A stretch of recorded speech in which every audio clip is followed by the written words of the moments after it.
Test, test, test. Means you got audio.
All right, now you're ready. All right. Welcome everybody to the March Administration and Public Works Committee meeting for the city of Wildwood. I don't think I've got too much to add. Just, we got a pretty good agenda here this evening, so it should be a good conversation. So why don't we do our roll call? Councilmember Preston. Councilmember Mabry. Here. Councilmember Nyan. Here. Chair Farmer. Here. Councilmember Marshall. Present. Councilmember Bacher. Councilmember Vanek. Here. Councilmember Albers. Here. All right, we've got Councilmember Albers on Zoom.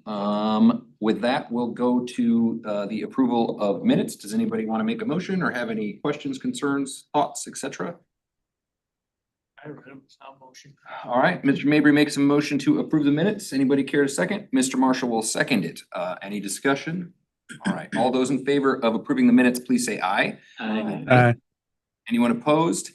Any abstentions? All right, our minutes from the February meeting passed. That brings us to public participation.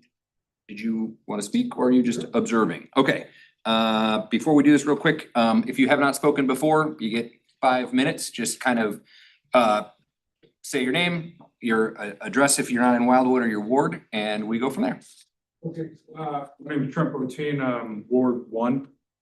My concern is the lack of action of the subcommittee regarding the deer culling.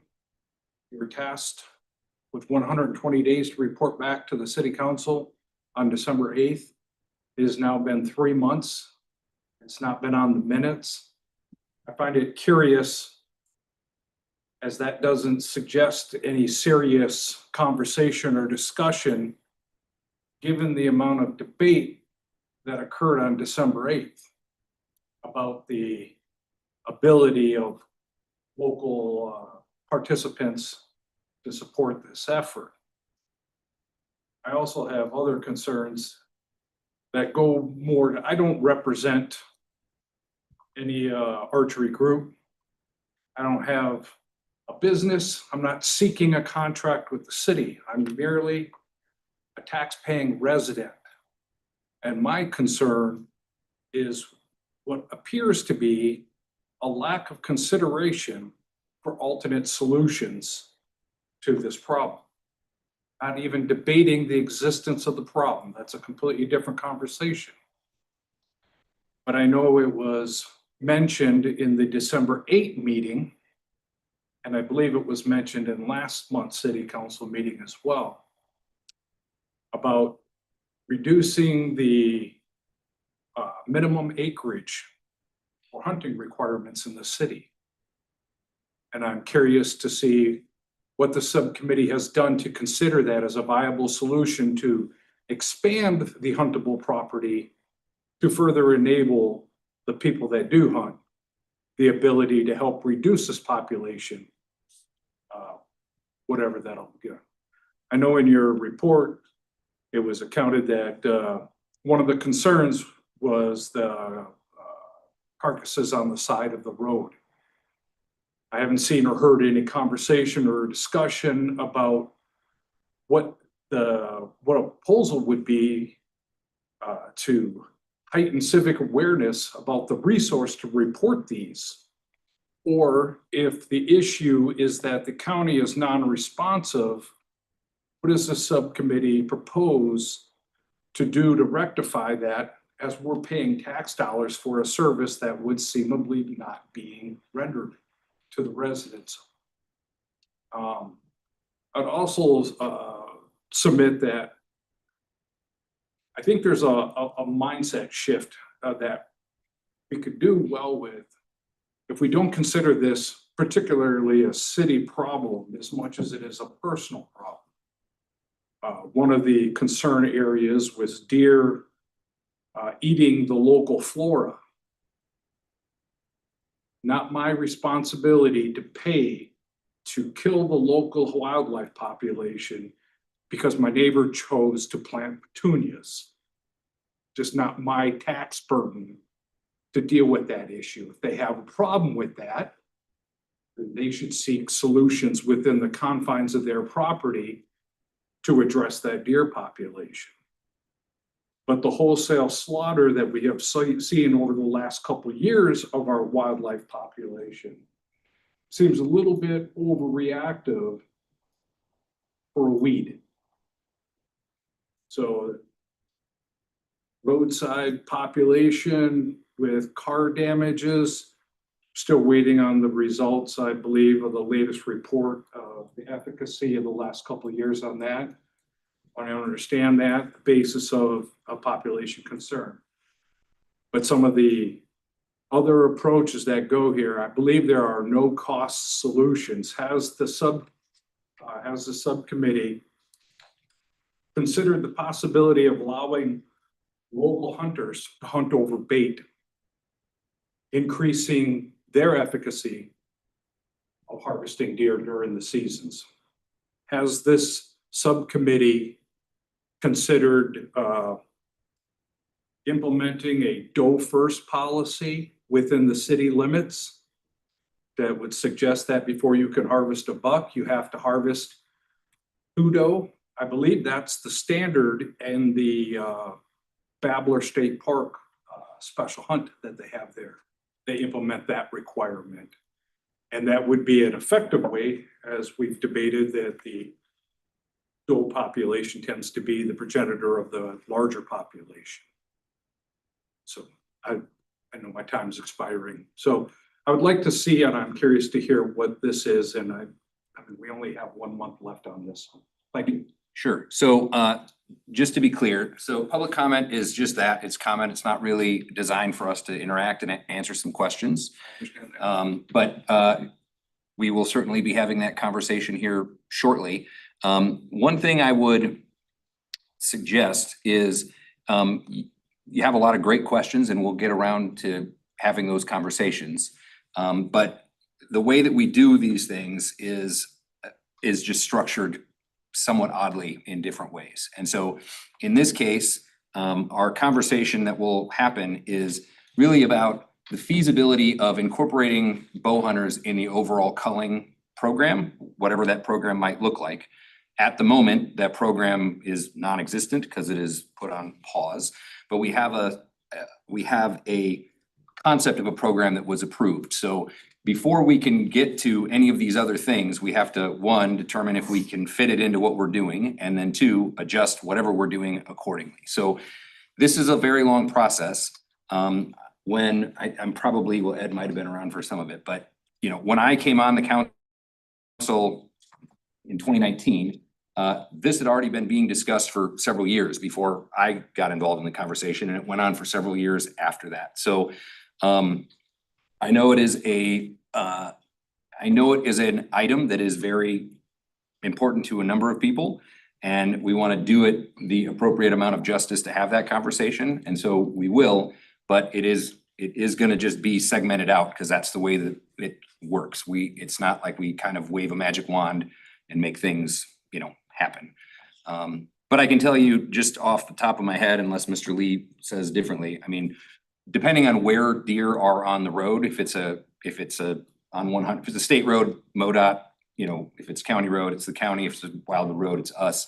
But it's usually picked up pretty quickly when we make a call. They go and get them, and depending on which road it is, if it's a city road, the city is responsible for that stuff. If it's not, then the corresponding body is responsible for the cost of that. But it does happen. I mean, they get those things picked up. I would suggest that we as a city get our roads picked up usually a little bit faster than the other ones, but they do come through and pick them up. So we'll have that conversation, but just know we'll try to get as many answers as we can to those questions, but it's gonna be kind of a segmented conversation for sure.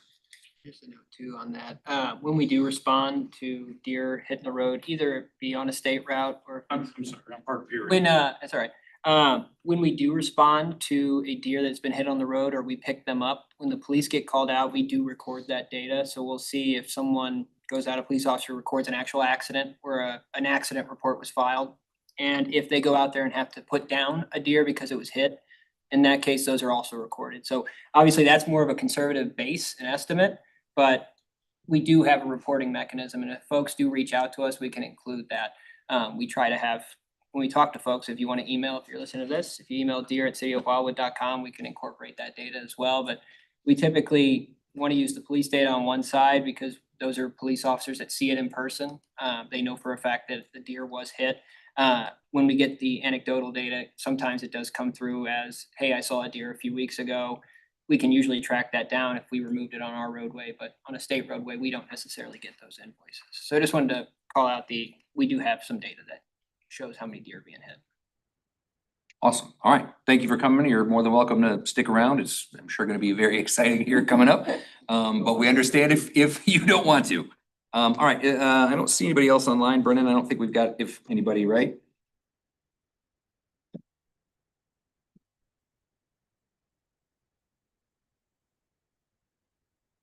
Wild M Brands.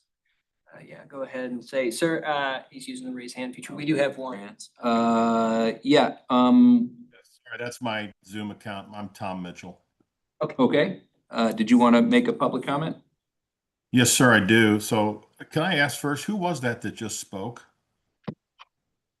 Amy? Yeah. Well, Bodine. Trent Bodine, I think is his name. We'll get it off the recording later. Okay, yeah, he did a great job. I didn't know who that was. You can all hear me okay? Yeah. Okay. Well, I thank you. I wanted to be there tonight, but I couldn't be there for logistical reasons. I just wanted to go on record to state a couple things. Number one, as Mr. Bodine or whoever that was just literally stated, the council stated at the December 8th meeting, and the city has on its own website right now, that this committee was directed to assess the deer management program and how local bow hunters could potentially be incorporated into future deer culling efforts, then to report back to the city council by April 7th. So far, to my knowledge, nothing's been done.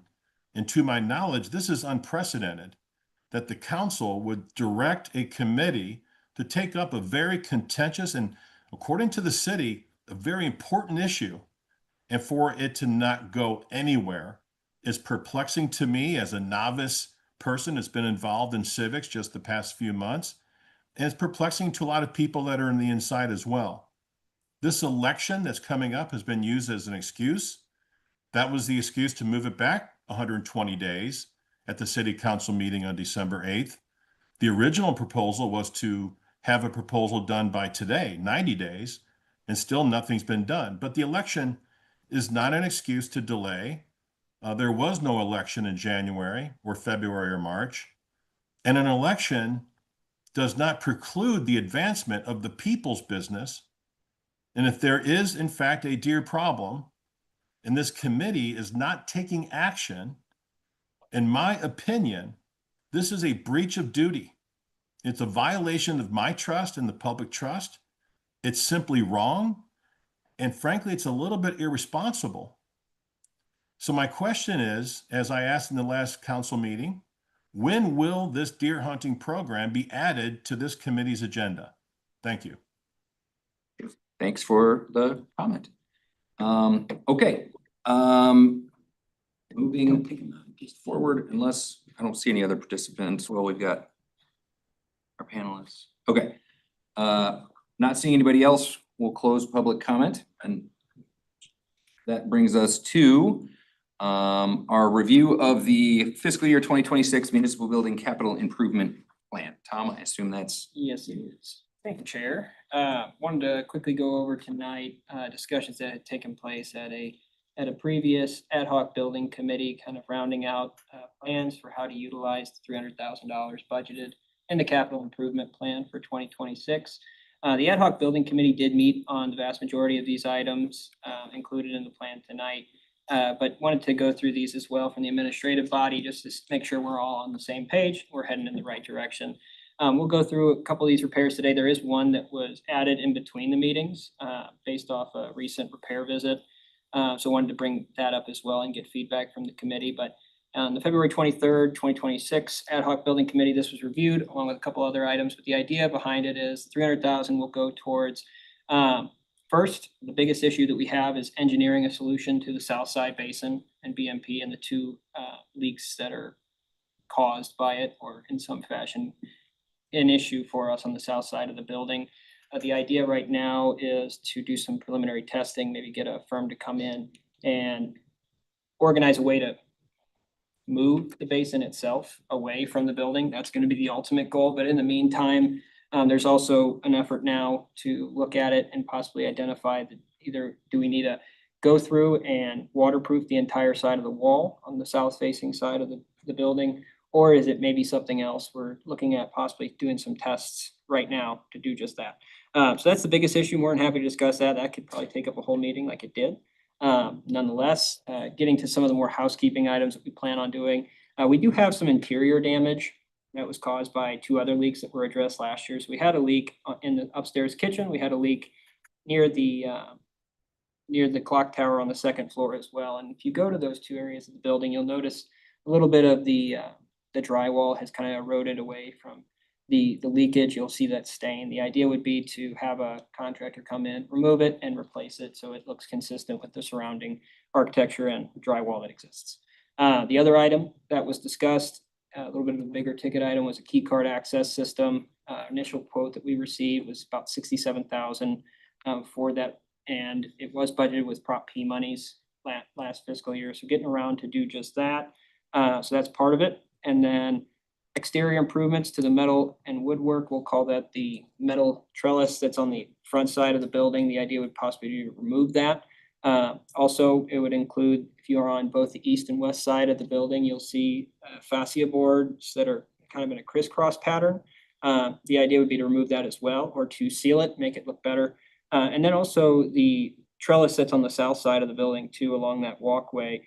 I don't think the plan would be to remove that, but it would be more so to seal it or see what it's going to take to salvage it, because the wood does seem to be deteriorating at a pretty rapid pace. So that's really the exterior wood and metal work. We do plan as well to do a roof cleaning on the south facing side, actually the north facing side. I apologize for that, it's a typo. The north facing side of the building, you'll notice is it looks a little bit dirtier than the south facing side. It's due to sunlight. So the idea, we don't necessarily need to pay for a power washing of the entire roof.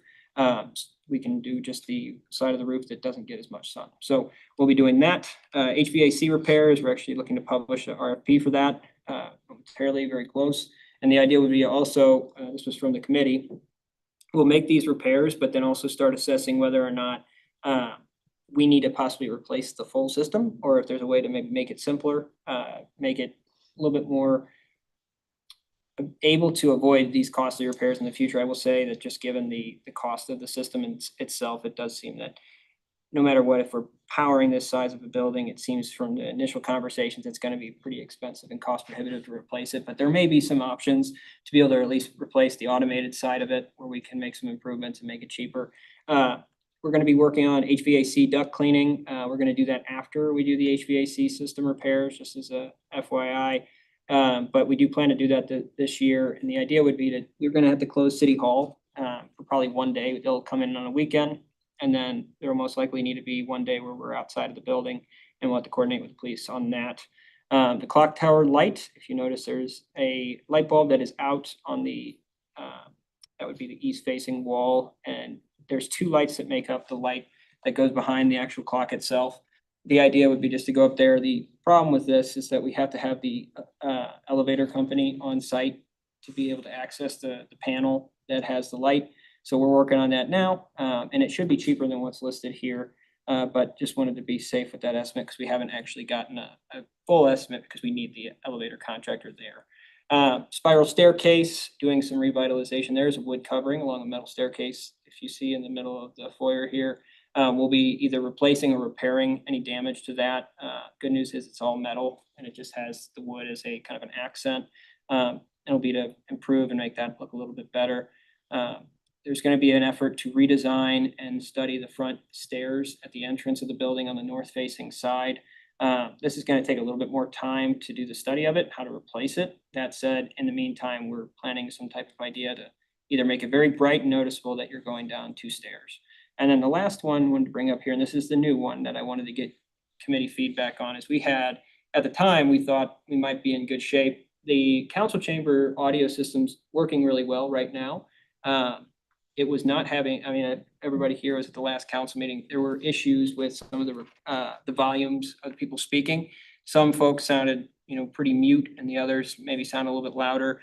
We did have TSI, our audio consultant, come out, and they were able to go in the back end and stabilize all of the volume, if you will, all the audio mics. So all those are sounding great. That's the good news. But the problem is, it seems that the inputs on the back end, so the equalizer, if you will, that is eroded over time. Typically, those systems are meant to last about 5 years. Ours has lasted about 12. So we've gotten our use out of it. So they had recommended possibly going in and we won't necessarily have to replace the entire microphone system, the mics that you see on the dais, because those are still relatively good shape. It would be, and we could show the committee here and the ad hoc building committee too. It would actually be going in and replacing what's on the rack in the back end. So the computer, if you will, the equalizer that takes all the audio input and then, stabilizes it for our Zoom meetings, et cetera.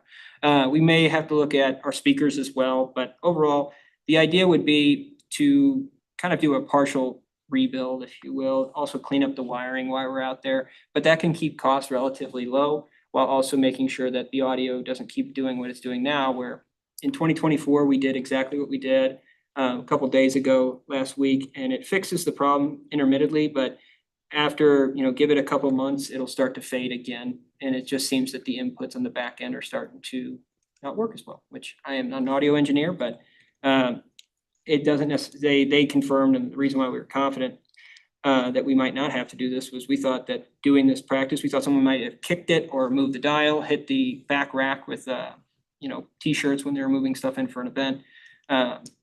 It doesn't seem like that's the case. What they're seeing on the back end is some damage. So the idea would be to replace and actually mount the rack that powers the audio to the wall in there, so that we're able to avoid having those issues where people hit them and moving the buttons away from underneath the counters, things along those lines. So that's the thing that's added. If that's something we want to, tackle, more than happy to go ahead and start talking about it with TSI, and then we'll probably have to bid that project out. But just wanted to get that ball rolling as well. Department's available for any questions. I know we also have, I forgot the other flip side of this, but the other thing that was discussed at that committee meeting, there was a few things, but important finding at the back end was the development of a maintenance plan long-term for the building so that we can stay ahead of some of these repairs. And then the secondary component of that was making it possible for us to really like allocate a certain percentage of funding each year towards our buildings maintenance and make sure that that doesn't get lost of sight. It's secured legally so that everyone knows. It's almost like our road maintenance budget that we put together. It's we don't necessarily decrease it unless we see an absolute trend downwards in revenue. So that's the idea behind it. And the policy that was put forth was to put aside some money, almost like a rainy day fund for the building, but that would, what I could almost see it being is almost like a $300,000 budget each year to do constructive maintenance and do proactive maintenance after we get caught up on a few things. There's quite a bit of money budgeted in the 5-year. There's $1 million in 2029 that could be used in that 5-year plan. But the idea would be that's going to include completely redoing the basin over here and moving it probably on the Village Green property. So that's just a part of it. And then a few other projects that are going to have to tie into that, like putting asphalt or some type of material that's going to keep the water away from the south facing side of the building. But the department's available for any questions. I know the last item was added. Oh, it was at the same time. All right, anybody have any? Yeah, Chair. Yes, sir. I'll move for the bulleted items as they're stated, ad hoc building committee endorsement next steps, and that we move ahead with that as stated. It was pretty succinct, clear, all detailed. I don't see why a motion can't be made, and small questions remain. Have at it. All righty. We've got a motion. Anybody care to second it? I can second it. All right. Any discussion? I have a question. Yes, sir. Is the sound system worth putting another $20,000 to $25,000 in it? Well, no, that's exactly right. So we would be replacing this, when I say sound system, I'm talking about the rack, and that's technically the sound system. I would say you can salvage the microphones because the two baby mics that we have in there that weren't the goosenecks, when we were able to equalize the volume on the back end, you can go in there now and talk into it. It sounds fine. Those condensers are working actually really well. And those are pretty top end, top quality microphones for board type meetings. It's not something you'd want at a pop concert, but for board meetings, it's one of the more selected brands and type. Those would be incredibly expensive to replace, but nonetheless, those ones don't age as badly as the. I'm just saying the sound system itself, the mics, I get that part. I just question the sound system itself. There's so much improvement in what it is. To think you're buying a sound system for 5 years these days just doesn't seem like that makes a lot of sense. Nor did we buy one for 10 years. I'm just curious if that's the useful life, because really we don't use a sound system here as much as you would in other businesses. No, and that's there, and we actually, if you look at it, it's interesting you say that. When they look at the logged hours and you compare it to their normal 5-year life cycle, ours is much lower. We do not use the sound system nearly as much as like a board meeting would for a corporation. Nonetheless, that's probably why we were able to get 10 years out of it, and we're just now starting to see the trailing. The whole thing is right now, over time, usually it works fine. Those inputs are set, and as long as no one gets in there on the back end or messes with the dial, they should be stable. What's happening now is that the microphones, what they're hooked up to, the computer, the brain behind the wall, if you will, is not taking in that input as well as it should, and then it's producing, a softer output. So the idea would be to go in the back and replace the entire rack and the back end materials. So you still have a lot of the front facing items. I mean, that doesn't mean we're getting a new camera or anything like that. I know that's something we might want to look at. But this would mean that each meeting we are guaranteed to have stable audio, at least for the time being. So I'd say, yes, It's not like it worked for 10 years. It's been a problem the whole 10 years. it has. So my concern is if you're doing the same thing, we're just putting another 20,000 in it and gonna do the same thing. Is that really a good investment of $20,000? I don't know. I'm just saying they've never worked right. Well, I don't think they worked right last night in planning and zoning either. I'm kind of, I do some work with this kind of stuff differently. It's not attached to buildings, but usually with equipment like this, if you use it too much, that's not good. If you don't use it enough, that's also not good.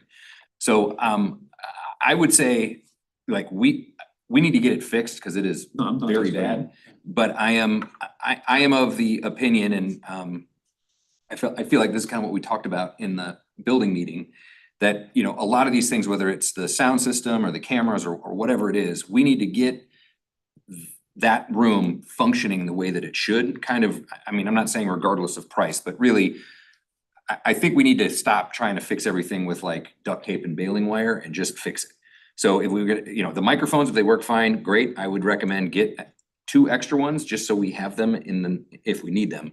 But the rest of that stuff, I mean, if that's the best solution, that's fine. I would really look seriously at just what does it cost to get this the right way? Because there has been an inordinate amount of change in the technology in the last 10 years for sure. Since COVID. Yeah, and COVID so- changed a whole lot of stuff too. And I think that's kind of one of those things which we also talked about, and we'll talk a little bit more, I think, on this next thing, but you know, that's one of those items that once we get it in place, that if we go with the building manager or whatever it is, those are things we can say, this is in place and it's gonna last 5 years, we think. If it doesn't last 5 years, whatever, but you know, part of what we do to try to be transparent and keep records of these things is we have to have functioning audio, we have to have video. I mean, we have video technically in that room, we have it in this room, it's just not very good. I mean, the angle is weird, you can't see half the people in the room.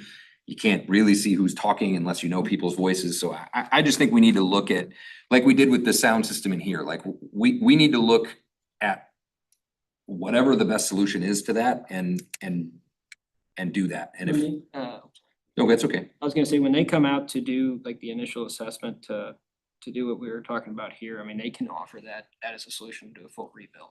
It's gonna be expensive. Adding the tracking, I would assume if money wasn't a topic here, I would say add in one of the tracking cameras, put in some Shure speakers as a backup. You'd have probably 2 of these tiles installed on top of new audio on the actual dais itself.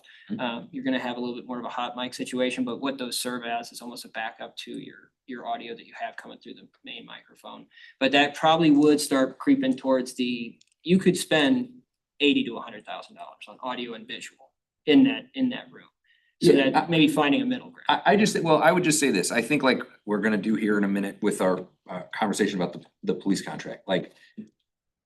As a council member, I would rather be able to figure out how much money do I wanna invest in making sure people can see and hear what we're saying. And if it's 100,000, to me, I think if that's what fixes the problem, that's what fixes the problem, that's just the cost of doing business, that's how it works. You know, alternatively, we could just all get computers and turn our Zooms on and that solves a big part of that problem too. So I would just say, coming back, when it comes, I would suggest, I don't know that it needs to stop here necessarily, or unless you wanna bring it back in the ad hoc thing, but when it comes to the work session or wherever it is, like, I think we need to offer, I would suggest that you guys offer like an actual decision. It's $20,000 to fix what we have and it sort of works, or, you know, it's $100,000 to do this, or everybody's getting this and we're turning our Zooms on and that's how it's gonna work. It doesn't, personally, it doesn't make any difference to me. I mean, I have my Zoom on now so people can see and hear me and, you know, that's fine.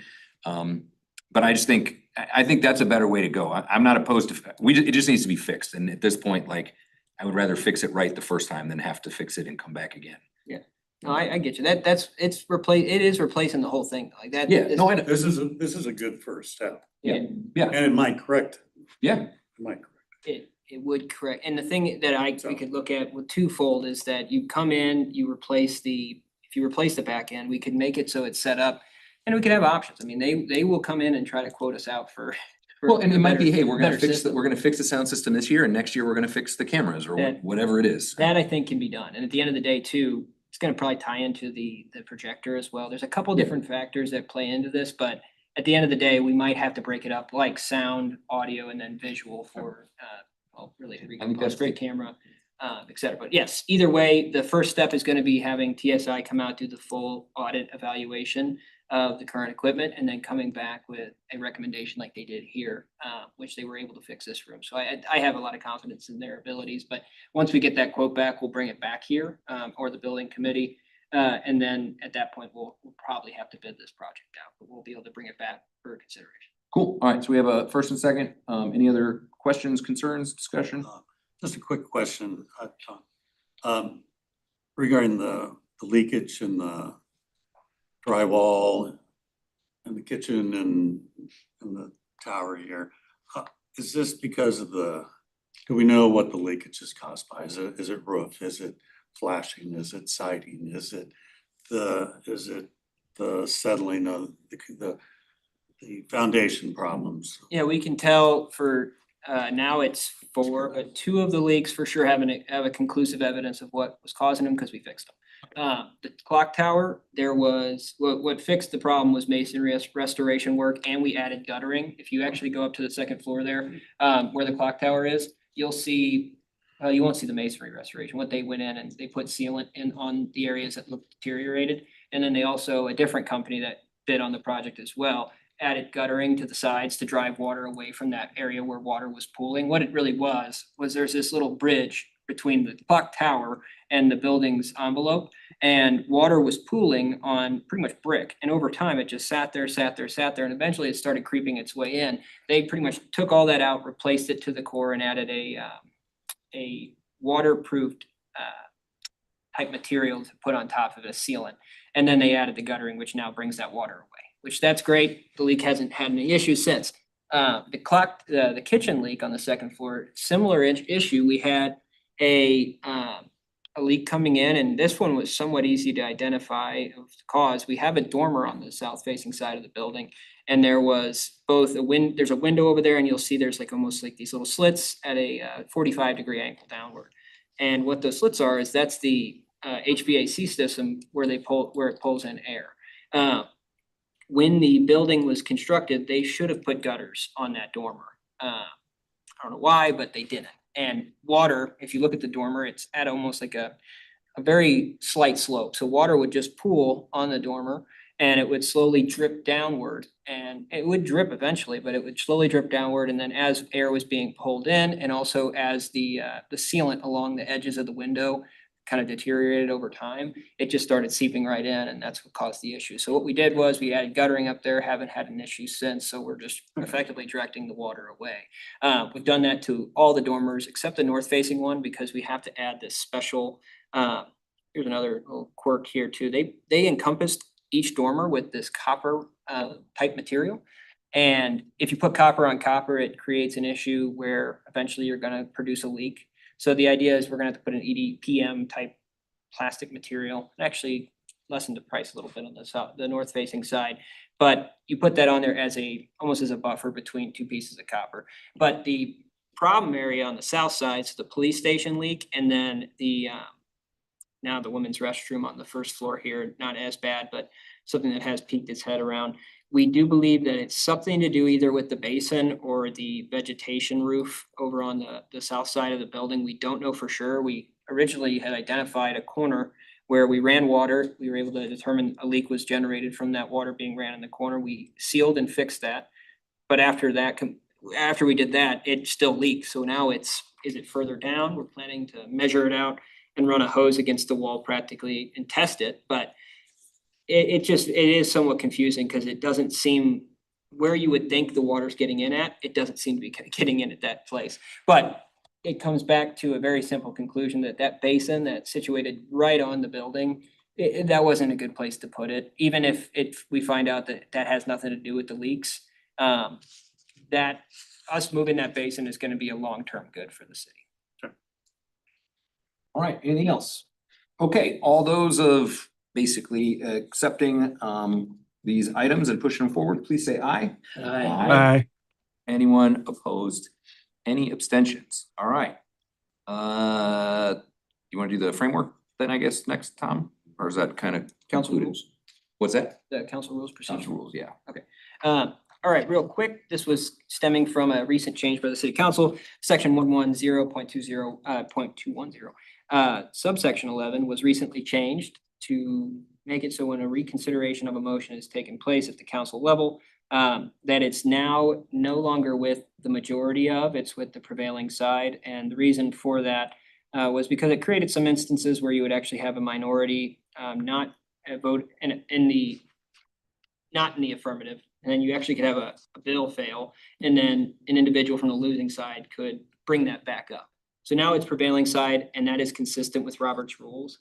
When we identified that issue, and that's law now, but when we identified that issue, there was discussion about, is there any of these other Easter eggs or these other big inconsistencies that sat within section 110.210, which is the rules of procedure for the city council and how it operates, that we might want to revisit and update for, to make it more consistent with Robert's Rules of Order. We went through and there was nothing that was that, let's just say, as inconsistent with Robert's rules as that provision. And everything else, like the remote participation policy. Robert's rules doesn't necessarily cover that in all too much detail, so there's some things that the code has done to make it flexible with time. We changed that with COVID.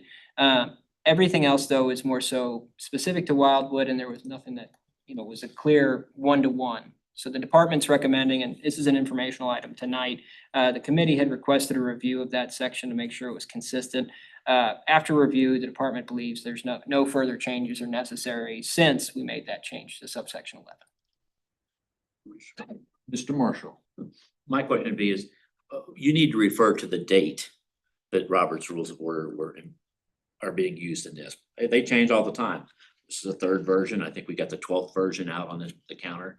So anybody who's looking at this without knowing the actual date, I think that should probably just be a suggestion that we put it in there so that we know what version that you're working with. Yep, we can fix that.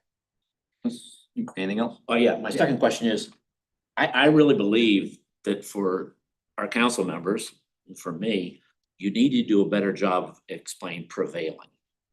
So for an example, if a vote is lost 8 to 6, prevailing, if it's the majority, is 8.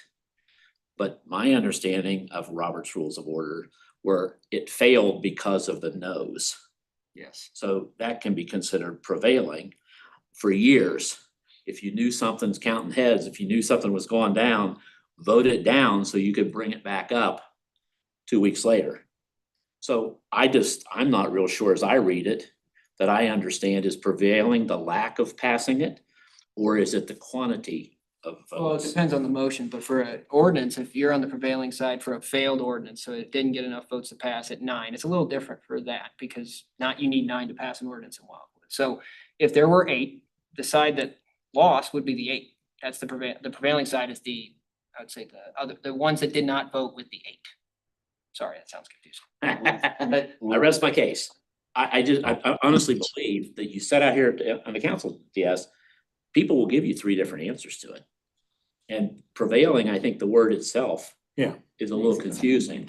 Well, that's the Either winning or losing seems to be a little bit simpler. That's just my opinion. And I just know in the past, if you wanted to make sure you could bring it back up because you were short council members or a couple people voted the wrong way, you would immediately vote with the losing side. Because then you had a right to bring it. They 6 might not want to bring it back up, but if you were the 7th vote, then you were able to bring it back for reconsideration. When we're only meeting once a month, it's even more difficult because if it's something timely, you lose it. And then you got to call a special meeting, which we've done hundreds of those over the years, 48-hour notice, but you've got to have enough people show up and everybody's got a busy schedule. So I just think, and I know it's probably perfect and legally reviewed, I just don't think the common person understands that. So in this case, would it be helpful to have like a common sense, maybe with some examples and scenarios for what prevailing means? Cause I will say that's already law. We changed it from majority to. I understand that. But now it's like. But that night, I bet if I asked everybody that night, I bet it'd been right down the middle split. People thought it was the wrong side. So in that case, based off the legal interpretation, would it be helpful to the committee and the council if when this gets brought up, this is a larger item, but we can have at the top, here is a conceptually agreed upon in writing, so it's easy to understand. I know it's with numbers, you can start talking a little wordy here, but having that listed with examples for here's an ordinance, here's what a supermajority would look like, here's what a simple motion at a work session would look like. This is what prevailing means, and if the council agrees with that, then they can make a motion to accept that definition of prevailing as well. We'll make that consistent with Robert's Rules, how Robert's Rules defines it. But if there's objection, I mean, I guess we'd have to have that discussion too, but I do think it's important that everyone's going from the same terms for what. Totally agree. But I think it's confusing. So a lot of people just vote not to ask the dumb question. Yeah. No, I'm serious. I mean, I just think Yeah. if you don't really understand it, but I just watched faces when people were, that was coming up and I don't think people understood it. And usually prevailing means you change the direction and a no vote changes the direction, but that's not the quantity prevailing. That's the minority. So, and it used to say, vote with the minority, you get a reconsideration. So it had nothing to do whether it's 8 or 9 votes. It's just the fact that that's kind of the way that it was done. And I know the laws constantly change, but I just think everybody should be really understand. I see your hand up, Cliff. Give me one sec. That's fine. No, I totally agree. Ed, you got anything else? No. All right, Cliff. Okay, sorry if I'm not, you can't hear me very well with this cold. Can maybe explain, like we had the vote in January on this subject? Would that change anything now based on what we're doing with that vote? It shouldn't, but now it's the. Well, it would have now. It would have now, but we have, before it was majority of the council and now it's the prevailing side. So now what is being requested is that we all come to a single definition of what the prevailing side means in a plethora of different circumstances that might happen at both the council and committee. But it shouldn't require a code change unless everyone disagrees vehemently with the definition. We have to change the word Yeah, prevailing. so let me take a crack at this and see if this simplifies it a little bit. So the vote you're talking about, that motion to reconsider in January, the reason that was able to happen then and it then only then was because this wasn't in place yet. So originally, like we had another one of these with the Essen Log Cabin vote where we had, I think it was 8 yeses and 6 nos, and then one of the council members who wasn't there got All to on, be logged back on and logged in, and he became the 9th vote. So because there was, the majority of people voted yes, that was at the time how it was written, the majority of people. So that worked that time. It also worked in January. Now, the prevailing side on both of those issues would have been the no, because the ordinance doesn't pass. So the only, like, my understanding on how this worked, and until the last couple of times, the only time I can remember this happening was with the fire station a couple of years ago. And I remember that, I think it was I'm pretty sure it was Mr. Brost. He came back at the next meeting and said, I have thought a lot about this and I want to make a motion to reconsider because I was on the affirmative, I was on the passing side and I want to change my vote.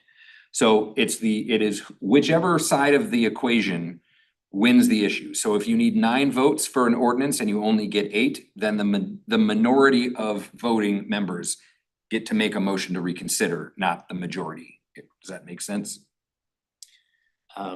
Yes, but I mean, again, it's still confusing. the confusing part of it is 8 votes could still be the majority, but it's not enough to pass an ordinance. Correct. So it's 2 totally different things when it comes to, as I understand Robert's Rules of Order, is when we interpret it as a supermajority or 3/4 of the council to override veto, those things are very unique to us. I was gonna say, that gets to another That's instance, a good- so would it be pertinent, and I think that explaining it from an ordinance perspective as the example is, that's the reason why you want prevailing over the majority, because that's the best way to illustrate it, but are you saying too, we can have that in the code? I actually drafted something after that meeting, for another council member that could just be forwarded along that showed, here are the times where we need a supermajority, what does that mean? Here's the number, here are the times you just need a simple majority. It's almost like a cheat sheet, like a one-sheeter, if you will, for what the vote count, what the tally needs to be to pass.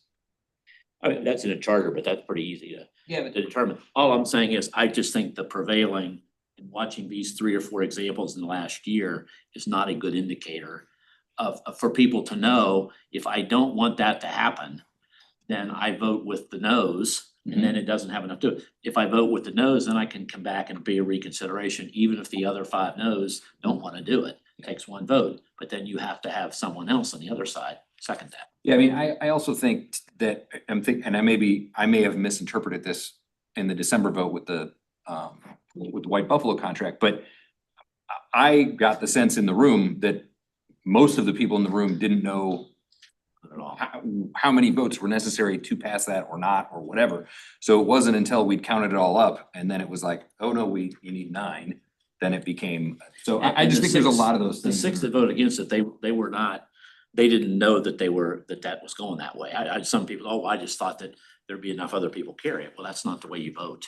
Yeah, I just think like there are quirks that we have there in the charter, but we should figure out a way to communicate those a little bit better. Yeah, I Because think that there are times that it's just not, I think if it's not clear to people up on the dais, it's definitely not gonna be clear to people. And that's all I'm saying is I think that in here where we use the word prevailing, and I understand that we did that in the ordinance, that doesn't mean we have to rewrite this. That just means we have to do a better job of explaining Yeah, this. no, I don't disagree. That said, I think what we could do is have a one-sheeter that explains like, here's what prevailing means. I think what would be most important is the council comes to an agreed upon definition of what that prevailing means in different circumstances, and that could be the one-sheeter showing for a supermajority, the prevailing side is, well, it could be whatever the number is over the supermajority, if that passes and it's the losing side. Gets confusing, whatever. A super majority is always 12. Yes, No, I'm sorry, it's always 11. it's always 11, but that said, if Doesn't with matter if you have prevailing, 12 people there or 16 and 11. agreed, and that's another key factor of if you go into the code or the charter, is that sometimes it'll say the number of members present, and sometimes it'll say Right. the number of members. And that is gonna be a key distinguish, thing you need to know, because if it's members, like an ordinance, you need 9. That you could have technically 10 people at that council meeting, you still need 9 votes in the affirmative to pass it. Could we, I don't know, this might not work, but couldn't we just on the agenda say how many votes it takes to pass something or not? I mean, yeah, Don't we know that in advance? we can include that. I think that would make a lot more sense. Well, but then I mean, that's kind of where the mayor has a role on that if they want to do a second reading, you need to, so you can't do everything that way. Everybody should know that it takes 9, right, regardless to pass, and then he can decide whether you need 11 or something like that, if somebody wants a second reading of it. Yeah. And I mean, I know, I always had a cheat sheet of what those triggers were. Yeah, that part can be done, but the thing is, you don't wanna, and I would agree with you there, you don't wanna have like, cause that could be construed as staff, like saying we might want a second reading with that. Exactly. That's Like what you if want it says, here's how you do it. on the But agenda. that said, if you had it next to it, say it's an ordinance that is passing a simple contract, which is, you just need a simple 9 at that point. If it's just that, then perfect, then you can have the standard, needs 9 in the affirmative, you pass. But if it is something like a conditional use permit that's coming in that needs a supermajority, we We get had, that. had several council people who would not vote to spend money without having 2 meetings. I mean, to give people a chance to think about it. So if it's a bunch of money, they would not vote for a second reading of it. That's their prerogative. And we've had people that never vote for public streets. Right. So I mean, it takes all kinds. That's why you have 16. Mr. Mabry, you got something? Only that wondered, anything that's not for the city administrator and discussion with the attorney, anything that's not untoward in describing all the different twists and turns deserves to be divulged on a cheat sheet for the audience, for the dais, or the attorney to know when he's not required to interpret something, because it sounds to me like we know that nothing has a right to be interpreted. Nothing. And that every wrinkle, every twist and turn, every permutation of somebody scratching their head should be on a cheat sheet. And all that you do in a meeting, instead of having people like they did in December and like they did in January on a very important topic, very costly to the city that it wasn't decided properly, that we have, whether it takes 12 or 75 items, we'd go right down the list and say, no, sorry, according to Roman numeral 7, number A, 2B, 1, we don't do it that way. Nobody's interpreting anything. Nobody's left to quizzically anything. It's already, every wrinkle's been already countered, and we don't have any frustration in sessions as we've done 2 out of 2 meetings. So that was all that, and I really thought I heard that coming together toward the end of our questions. Was that gel, and is that all something that we can make a motion and pass and be done with it? And is this in the vein of like, we are going to almost publish this cheat sheet that would cover all items that would say, no matter what comes in front of council, here's what the votes need to be to pass it, here are what the votes would fail. Like, it's really just showing that example for every action that can potentially happen. Most will be a simple motion, but it'll go through ordinance when supermajorities are needed, when There's even votes requirements that are different for overriding a veto. There's different voting requirements for impeachment. There are a couple different little quirk ones, but you know, we can at least have, we can have all of those. And honestly, we can have a published sheet in the back too, if we want. That would be a council decision if you want to have that put I out. continue to hear from residents, and I think they've got a point. Continue to hear this persistent notion that the city's always trying to pull a fast one. And that the city's always got their own inside rules. And they know how to work the system, so they get the end result they want. I have heard that. And I've heard it for 38 years that I've lived here, and I've heard it reinforced in discussion with the last 2 years from residents. And now it sounds like for some whatever reason, these residents are emboldened to rub my face in it even more than when I was just a mere fellow resident and the same victim as they are. That's all my preaching on this item. Anybody have anything else? Yeah, I mean, I'll just add this, and we can certainly work through it, but my preference on all things is to just make it as clear and obvious to everybody what is going on. I mean, we work in the public view, so, you know, things are recorded for a reason. It shouldn't be a secret. I mean, I think that most people that don't ever get to a place on a council or a board really probably don't understand the intricacies of how all of this stuff works at all. And there's there's a pretty hefty learning curve even when you do get into these positions to figure out all the ins and outs of it. So the more that we can be clear on that, the better. I mean, I was looking through this and there's a couple things in here that we do a certain thing, but like we have a thing in here about public comment. And in having sat in for the mayor a couple times in council meetings and doing this in other committees, like the introduction to public comment is you have 5 minutes. This enables you to say what you want. We generally don't respond to questions. And from what I can tell, I mean, my preference would be we should just make it the way that like public comment is a separate thing. And right now it's kind of in this weird, from what I'm reading, it's sort of in a It does make weird it sound as space. if you could answer it, or the mayor would decide, or the councilman would decide to answer or not. Right. I don't think you want to go there. Well, the council, right now, the way it reads is they could. But respond. that's what I'm saying. So there's to me, Mentioned by name. Yeah. to me, I think that there's like a little bit of it creates a strange dynamic because, like one of the I've had this conversation with a number of council members and just residents, like the way that public comment works, in my opinion, is just kind of weird. Like we had a gentleman this evening, as we've had in other times, that are asking questions, which would be fine to answer. But the way that we have it set up, it makes it strange to do. And it's also, it then diverts the conversation into a whole nother thing because we can't debate it. So I'm answering it. And if they don't understand it, then you get into a weird place. And it just happens the last few months. Many of these comments have been directed specifically at me, which is okay. But I think people in the general public, they don't understand like how motions affect what is going on. They don't understand, they look at it as if they're asking a question of any of us and we don't answer, we're the bad guy, which is not actually true. We just sometimes aren't able to answer it in that specific way. So, a good example is, with this deer thing, and everybody's been on it, like every month we get an email to all of the council members and a bunch of other people asking questions. And as council members, for the most part, we all know if any of us start responding to that, that creates a whole cascading problem that nobody wants to deal with.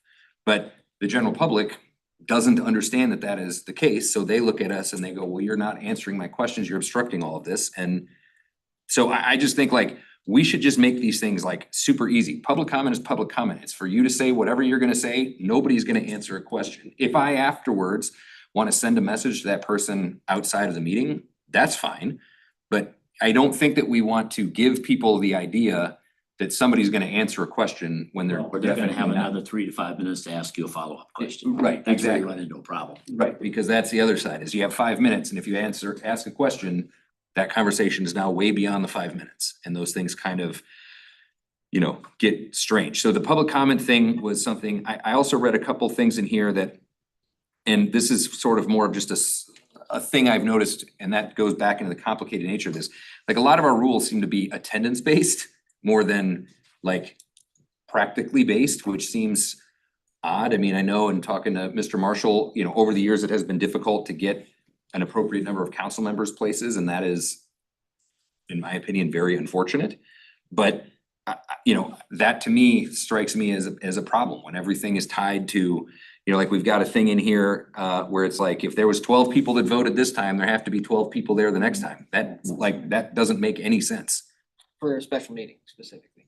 I don't care what it's for. It's just like, that's, But that doesn't make sense at all. It Right. takes a quorum of 9. yeah, so it's like, if we have a Yes. quorum, we should be able to do business, whether you. You can't do the second reading without. I was gonna say that makes sense too, because this council speaks as one whole body as Right. well, so it wouldn't make sense that one person technically, we could look into that. I mean, the thing is, so do we wanna compile a couple of these changes? What I've taken note on here is that potentially reviewing public comment, whether or not we can make those changes where it's simply an opportunity for residents to speak to the members of whatever board, committee, commission, council.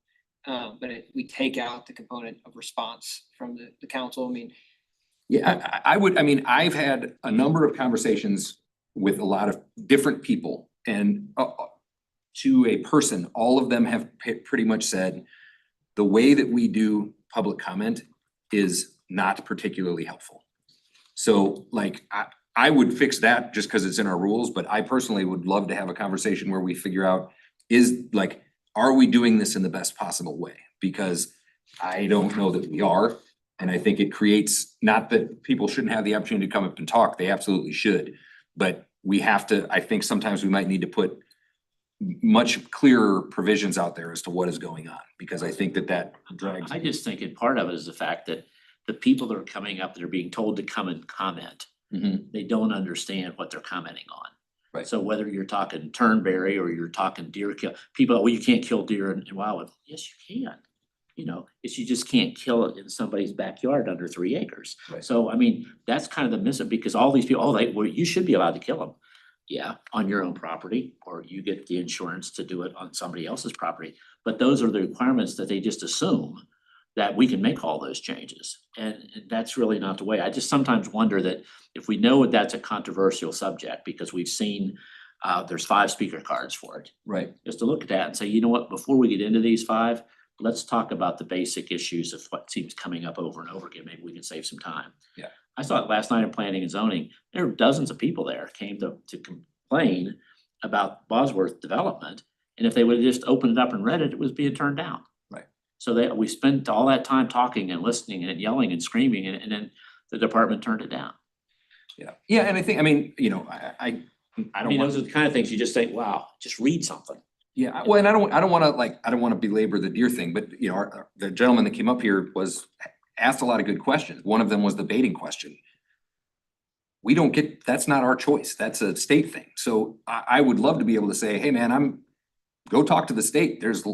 We could say you can bait all you want. They're not gonna let you do it. I have neighbors who feed them. Yeah, so we can put a list together, Tom, if that's helpful. I mean, there's a couple other things in here that jump out. There's the contract exemption, the motion to reconsider. I think that can get weird in a hurry. That's more on property. So that's real clear in Robert's Rules of Order about to reconsider if it deals with a transaction of a financial transaction, that you can move that faster if you're afraid that deal's gonna fall through before the next meeting. Yeah, but this thing I think is saying we could pass a contract and then rescind the contract as long as, you know, like. Before the date is taken. Yeah, I mean, like, to me, like, I don't want to get the city in a place where we can't get out of a contract, but at the same time, I think that can be. We used to pass ordinances where the council has approved it, but the mayor won't sign it until something gets done on the execution side of it. Did we still do that? he does Okay, not, he so- doesn't sign it forever. Okay, great. Okay, so, yeah, I mean, those were some of the things that jumped out at me, but like, I'm glad to hear that we don't have, like, that one thing that we're fixing was pretty very good. strange.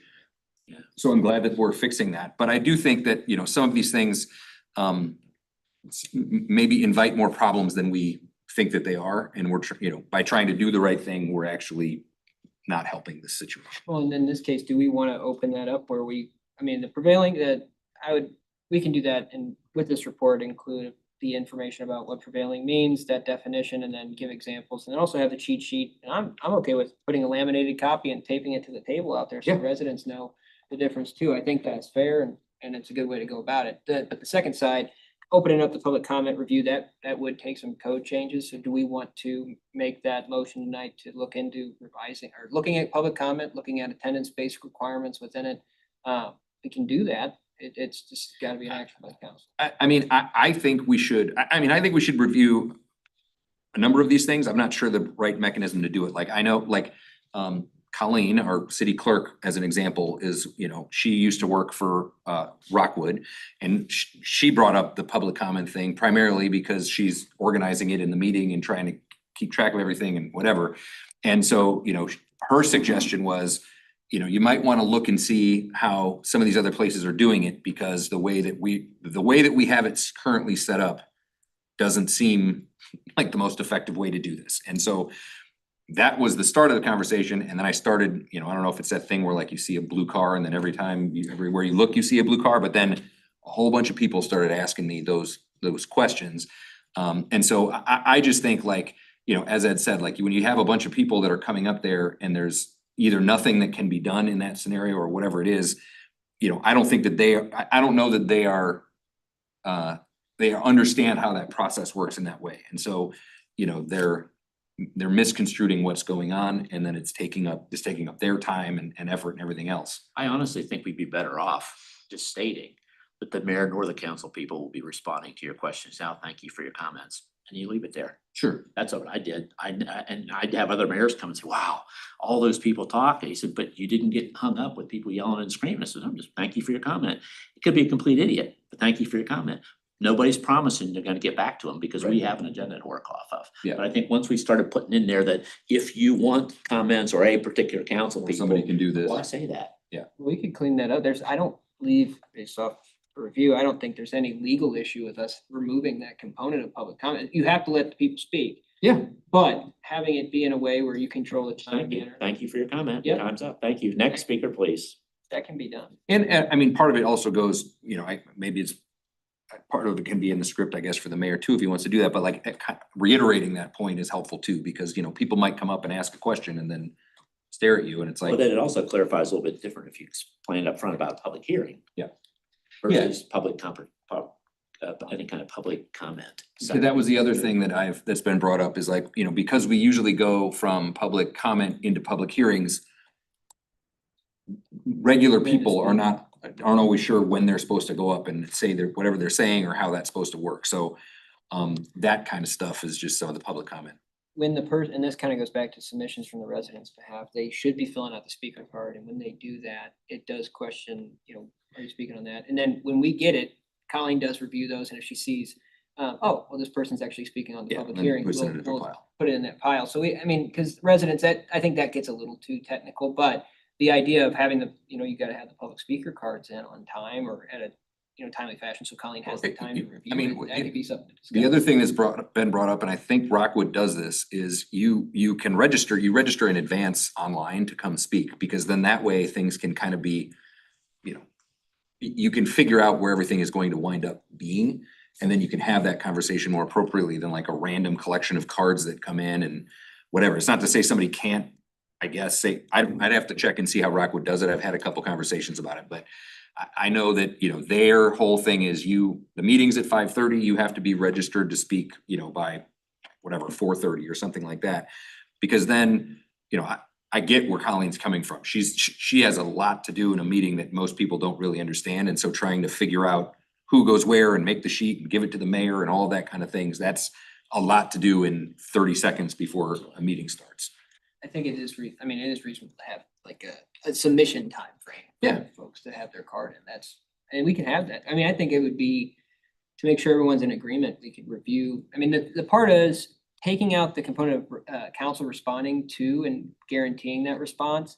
That can be done relatively easily. If we want to change or? I think it's a two-part thing. I think we should do, I personally think we should do that. That's an easy fix. And if you need a motion to do it, I'm sure we can do that. But I also think just reviewing the process of how we do that is important because, from a planning standpoint, I think it's, if there's gonna be 2.5 hours of public comment or whatever, possibly, or whatever, that's good, that's gonna change a whole lot of stuff. Cause I think, I don't know how it works, Ed, you might know this, like, once we get to a certain time at night, we have to start making motions to keep it going. 10 o'clock So, at midnight. that could be a lot of, that would take a lot of public comment, but at the same time, there is this compression of timelines that goes on, so we wanna try to solve that too. Quick. Yes, sir. I always default to thinking like a resident. I got a lot more in it years that than here. For Mr. Lee, what is it about the intelligence, the mentality, the focus of Rockwood parents compared to Wildwood residents that they have the wherewithal and the elected focus to be able to be even capable of thinking to write and send something in online prior to a meeting in a timely manner for organization's purposes. And the fact that you're gonna have 95% of the people who traipse into a council meeting have no glimmer of a clue on earth that they were expected to have gotten on a computer and fill something out and send it in before the meeting. You're gonna have people that are more mad at you than anyone ever was in their life. You tell them, no, you had to go step through some hoops an hour and a half ago before coming here to be allowed to speak, and you wasted your time coming all the way down to City Hall, and you're never gonna do it again in your life because you're so mad at the process. So I hope we're getting the picture. This has a solution, but it sure in the world can't be anything to do with the people that live in this city getting on a computer and remembering that they gotta do something that's more than 3 minutes before they think they're gonna stand up and talk in front of us. Well, I think you have to have I would have to review Rockwood School District's policy. They do a couple things. I was gonna say, they So have to you have. you have to speak, you can only speak on an item that is technically on the agenda. You have 2 minutes to speak. Short. Well, I think because what it used to be was people would talk for hours, cause they would just get up and Can't have like that, read a right? phone book. And so I think that, 2 I think that the idea was if you have something to impart, if it's like anything else. If they give you 10 minutes, you'll take 10 minutes. If they give you 5 minutes, you take 5 minutes. That's how it works. So their thing is, it's gotta be on the agenda. It's a 2-minute period of time. You have to do it in advance. I don't remember this exactly, but I don't think it was like one day they just decided to do it that way. It was sort of like, hey, this is coming down the line here, so we're gonna start kind of gravitating that way. Maybe there's a middle ground where, because we do have Zoom, that they could log in and say, I plan on speaking public hearing or public comment in person or online. So our excuse is that helps us get more organized so that we can be looking for you. But I don't think you want to try to eliminate people who didn't log in. No. Because they're gonna want to come anyway, but it would give Colleen then a position to be able to know, I got 6 people already for this, and 3 of them are online. Well, maybe what we do then is we just look at, maybe what we wanna do is we'll say, hey, we wanna look at just how this works and we can figure out whatever the best, whether it's Rockwood or. Well, in however Rockwood, they everybody move else is doing around, it. right? They don't stay at the one location all the time. They'll take to the meetings. So I think part of that too is to know where you're supposed to be. Right, that's true. Yeah, so I mean, we can do the review thing. Yes, ma'am. It says online, it says sign in for Rockwood on the provided cards before the meeting begins to address the board during the designated patron comments period. Speakers are limited to 3 minutes with a 30-minute total limit to discuss an agenda item. So So that they must, forces you like, to get narrow it online or per- you won't be able to do it if you just wait Narrow outside. per topic So too. that, I know what they're doing there, you have to be fair to everybody, that's the main thing, you Right, have to yeah. offer the same ability for everyone, so they're saying there is 30 minutes of time dedicated to this public comment, and they almost do like a bidding system, first come, first serve. Yeah. Oh, okay. And You get get 3 a certain minutes. slice of the pie, and if you are outside of that slice, then you don't get to speak. You know, listen to 15 people and that's it. So and I don't know, it appears to work pretty well for them and that's a pretty big and, group of people, many of the same people that live in Wildwood. So, I just think we maybe wanna look at it because ours is somewhat confusing and frustrating to a whole lot of people. So I mean, I think fixing this where we just make it clear like, hey, this is your time to say, you can say whatever you can say whatever you I want. still think for some cities don't even do public participation. Yeah, that's true They too. just don't do it. They have their meetings and they don't do public participation. So we were one of there, again, years ago, we've always done it. Mhm. And then they decided to cut it back to 5 for subdivision, 3 for individuals. But that was pretty much because the crowd would stand there and talk all night. Right. You had to be kind of rude with them. Anyway, I think we got a good start here, but I think there are some little tweaks that would make a difference. So what do you need, if anything, Tom? So I guess the main thing would be, get a motion solidifying, like, it's a cheat sheet, if you will, explaining so we can all agree, and this will go to council next week at a work session. It'll be prevailing side, defining that, and then giving just examples of when there are different voting thresholds. We'll call it a voting threshold cheat sheet, for different voting. That's one, set that aside if that could be included in a motion. Then the other component would be to review public comment, the portion of public comment within the rules procedures to, one, remove the back and forth or responses from council members to the residents, and then 2, conduct a further evaluation of public participation as a whole. It's subsection 16A and B, and make sure that we're doing it as efficiently as possible. So bring that back to committee, I would assume. We need that subsection to Okay. return back. So we think sure we can do that. I would suggest, and just to help you, so we don't get too far in the weeds on the work session. I think we probably wanna define or suggest what the definition of prevailing side is. And so in my mind, and with the help here of my digital friend, which is pretty much how I was viewing it. So the prevailing side is the group of members who voted with the outcome that passed. So if an ordinance passed, it is the yes people. If the ordinance failed, it is the no people. Does that make sense? Well, But did it pass though? Had the other- that's exactly my purpose. My whole question is 6 people stopped it. Huh? 8 people tried to vote it. Yeah. 6 was prevailing. Yes, The 8 lost. correct. But in the past, you wanted to be on the side that failed. So you would vote, if I were one of the 8s and I knew we had 5 votes, came around to me, I would vote with that group to kill it. So I could turn right around and bring it back for reconsideration. Because I knew there were 2 people missing or whatever. I mean, we don't do a really good job of counting noses like a lot of people do. Right. But that's the issue, is if it failed for a lack of 9, 8 was still larger than 6. Hmm. So that is that's the prevailing side. It just didn't pass the bill. Right, so the ordinance didn't pass, therefore the people that voted for it lose. That's what happened in December. Not But they're not prevailing though. Well, it prevailed because because they wanted it not to pass and it did not. So Yeah. six was Like prevailing. the outcome. 6 would be the prevailing side in that case. Yep, outcome is, whatever the outcome is, kind I of. just do a really good job of trying to explain. I think they do a pretty good job in these books to giving you a good example. You know, Mary Smith asked this and this is, and it's like, oh, okay. So I think that would be, I just think that this confusion, we're just talking about it. Maybe it's just me. I think Thomas wants to do it. I mean, I can provide a couple different examples. Okay. All right, would anybody care to make a motion to send this on to the work session with the prevailing side, and then we'll talk through the other stuff to be determined. I'll make a motion. Amy, are you good with where we're going with this? Okay. Ms. Nyan makes the motion. Anybody care to second? Mr. Vanek will second. All those in favor, please say aye. Anyone opposed? Any abstentions? Okay, Tom, you're good on that one. Yep, just to clarify, that motion was prevailing side definition. We'll have that go to work session, but then returning back to this committee with the review, potential changes to public comment, public participation policy. And then also looking at potentially the attendance based items. Yeah, I mean, just that there's some stuff in there that seems weirdly tied to attendance instead of Okay. how something should actually function. Sounds good. That will come back to admin, Peter. Okay, great. Okay. That brings us to our review of the police services contract. You wanna take that, Tom, or you want me to do it?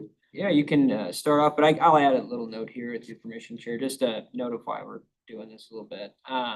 One is that we're anticipating, with the counties having some issues, their budgetary issues they've been having. that there's a good chance that we'll probably be seeing 5% increases for the next couple of years. And, we just got done with the budgeting process, but we had to make some pretty tough decisions recently for budgeting for fiscal year 2026. We had to make some cuts. So the idea is, we're not necessarily adding any beefy revenue sources right now. And without that, we're gonna see incremental gains. And since we have some threats, especially from the state side, with the food sales tax exemption that could be reviewed, I mean, it doesn't seem like it's getting too much traction, but it is being considered. Just some threats to our, and also just some, that one would be detrimental to the city. But with other threats to our revenue sources, the idea would be to look at, where does this go? Because right now, if we have consistent revenue year over year for our general fund, we do start seeing ourselves right now, just for comparison, usually you'll see a city spend about anywhere between 30 to 35% of their general fund, their operating revenue will go towards police services. Ours is currently at 43%. That's not unheard of. You can see that in other cities as well. But if revenue stays relatively consistent, and then you also have an increase of 5% year over year in the next 5 years during the contract period, it'll get up to 53.3%. That's if the same revenue is assumed, but that's not going to be the case. Nonetheless, we're going to be approaching 50% of operating goes towards our police expenditures, which we want to have that discussion now because we had a 3% increase, which was nominal, just as similar to previous years. We want to make sure that our expectations from the city council's perspective are being met. And in that same vein, understanding what the real costs are of policing and making sure that we have the money available to continue providing the same level of service that we have today. But I'll pass it off to you to kind of go into a little bit deeper of the review, but Yeah, I'm happy to answer any questions. So as Tom did a good job pointing out, and as this says, this is really not at all a conversation about how well our police force are doing things. They do a great job and we're very appreciative of all of their hard work and all of those things. So that's not what this conversation is really about. What this is about is talking about how we want to look at the budget, how we want to structure those things, because as Tom mentioned, the math is, in a lot of places it's around 35%. Ours is a little north of that. It could get a lot more north of that. This to me lines up with some of the things we've talked about, even in terms of like our staffing of our city staff, where the other municipalities that might have their own police force, if that's 35% of the budget, they also own all of those assets, and that is a little bit functionally different than what we have. Not to say it's a bad scenario necessarily, but like from a city perspective, we really don't have a whole lot of say in what our police partners are doing. That is, we're contracting for those services and the expectation is basically you guys figure it out. So there's a little bit of a lack of control with that. But then the other side of it is, we probably need to have a conversation about what we want our police service to look like. This is kind of one of these scenarios now where there's us and I think Fenton and a couple other municipalities that do the same thing, where we're basically paying an amount of money per officer, which is fine. I'm certainly not disputing that, we get the car and their benefits and all the good things that come with that. But our needs based on our demographics and our topography and everything else are sort of functionally different than a lot of other places. So, to me, I think we want to try to have a conversation about what is the budget number that we're comfortable with in terms of a percent of our budget. The other side to think about this is about half, I think, right, of our budget currently is Prop P money. For the police. For the police, it's like 40-something percent. Yeah, it's a decent chunk. So it's almost half of our current budget is taken care of by Prop P. And so I don't expect Prop P to go anywhere, but if it did, that's a huge amount of money. And the other side of it is, when Prop P was, put out there, while it was designed a little bit for this, it really wasn't designed for operational day-to-day expenses. It was designed for other things. And so, over time, those things change. So to me, I think we want to think about or talk about, what is the generalized budget number that is okay? Because, I can't speak for Tom, but, I've been on public safety when we get you just get a piece of paper from the police and it says, this is how much the budget is this year. And That's wrong. That's Shouldn't not do it great. that way. Also, we don't do that with a lot of other contractors where it's like, we don't let them necessarily define 100% of what's going on. So I think personally, we probably want to talk about the budget number, what kind of policing expectations we think our residents actually have. I mean, obviously, we enjoy a very low crime rate, which is great, and we're all very thankful for that. And we hope that continues, but you know, the needs of our residents is a little bit different. So I think like right now, correct me if I'm wrong, Tom, I don't know if you know something at the top of your head. You know, we have like one neighborhood police officer, right? Out of, The 40, well, one's an administrative person, but 44. okay, so like one neighborhood officer for a city our size seems a little light to me. So anyways, that's kind of the gist of the conversation. It's not necessarily about the performance, but it is about what we think the residents want, what a budget number is comfortable with. And then also, you know, looking at this long range number, you know, if we're approaching 50% of our budget going to the police, you know, we're already making cuts on a number of things, and you know, this tax thing that Tom keeps talking about is a real thing. So that can happen whenever, and then that necessitates an entirely different kind of conversation, because having spent a bunch of time with the budget, I can tell you, we don't have an extra several $millions to keep up with the police contract. It would affect the Prop P money too, because that's coming from sales tax. Right. So all that money goes down. So the percentage, I'm sorry, the percentage that you have at, It was, sorry, I said 43% earlier. It's 41 and some change. Let me get the exact. and that's without Prop P? No, that's total of, that is if you take our total contract cost and Right. then divide that by our total revenue expected for the general fund fiscal year 2026. But our city cost then is half of that, so it's not 40%, it's 20 or 20%. Oh, yes. I because mean, you we're- hear this big hoopla going on with the city, the state is making them spend 23%. And they just cannot do that because they have no money to do that. Right. So I just think that we want to make sure that we understand we're offsetting that as we do that. So I agree. This used to be a much bigger budgeting issue. And at one point, you know, we had the position of the marshal trying to do the budget. We put that back and said to city administrator, we'll do the negotiating, and would negotiate that through Public Works. And I don't believe that's the way, I know my couple of years on Public Works is this is what you get. There's no answering questions or answering calls. All the calls are different. Now we're starting to track that. But I think if we're gonna do all this, we need to know what's our game plan? You know, how do you want to change those things going down? And then I think the other thing, there's a lot of these services that we provide. And I know the revenue is getting tight. I still don't understand when we do the TGA generation. Everything we do is for a 2-car garage, and there's not been a 2-car garage built in this city in the last 10 years. So the mindset of how we do things, I just think we keep saying, well, that's the way the county does it. That just doesn't make a lot of sense. If you could pick up another couple $100 Right. on a TGA assessment for a traffic generator, why wouldn't you do that? If you're building a three garage house, or you got a business and you got all this parking, why don't we go? Yeah, do it. Why do we have to follow the county on that? I don't know that that's a problem. I mean, I just think there's some revenue laying out there. Mhm. That should be, and not that it's with the traffic tickets and that kind of stuff, but I think that's all part of, you know, our goal shouldn't be to raise the money from traffic tickets, but is to ensure what is the right number. For years, we had the COPS fund, where a couple of years, we bring 2 new officers on and we get $70,000, but we had to keep for 5 years. Well, you know, now, when we started out, we had 2.5 officers. So it's come a long way. Right. You know, and I think that's part of the challenge we have to look at is what would it look like in the future? And right now, just a quick recap, we did reduce our officer count by 2 back in the fiscal year 2023 going into 2024. That reduced cost by very little. The cost per officer did go up that year too.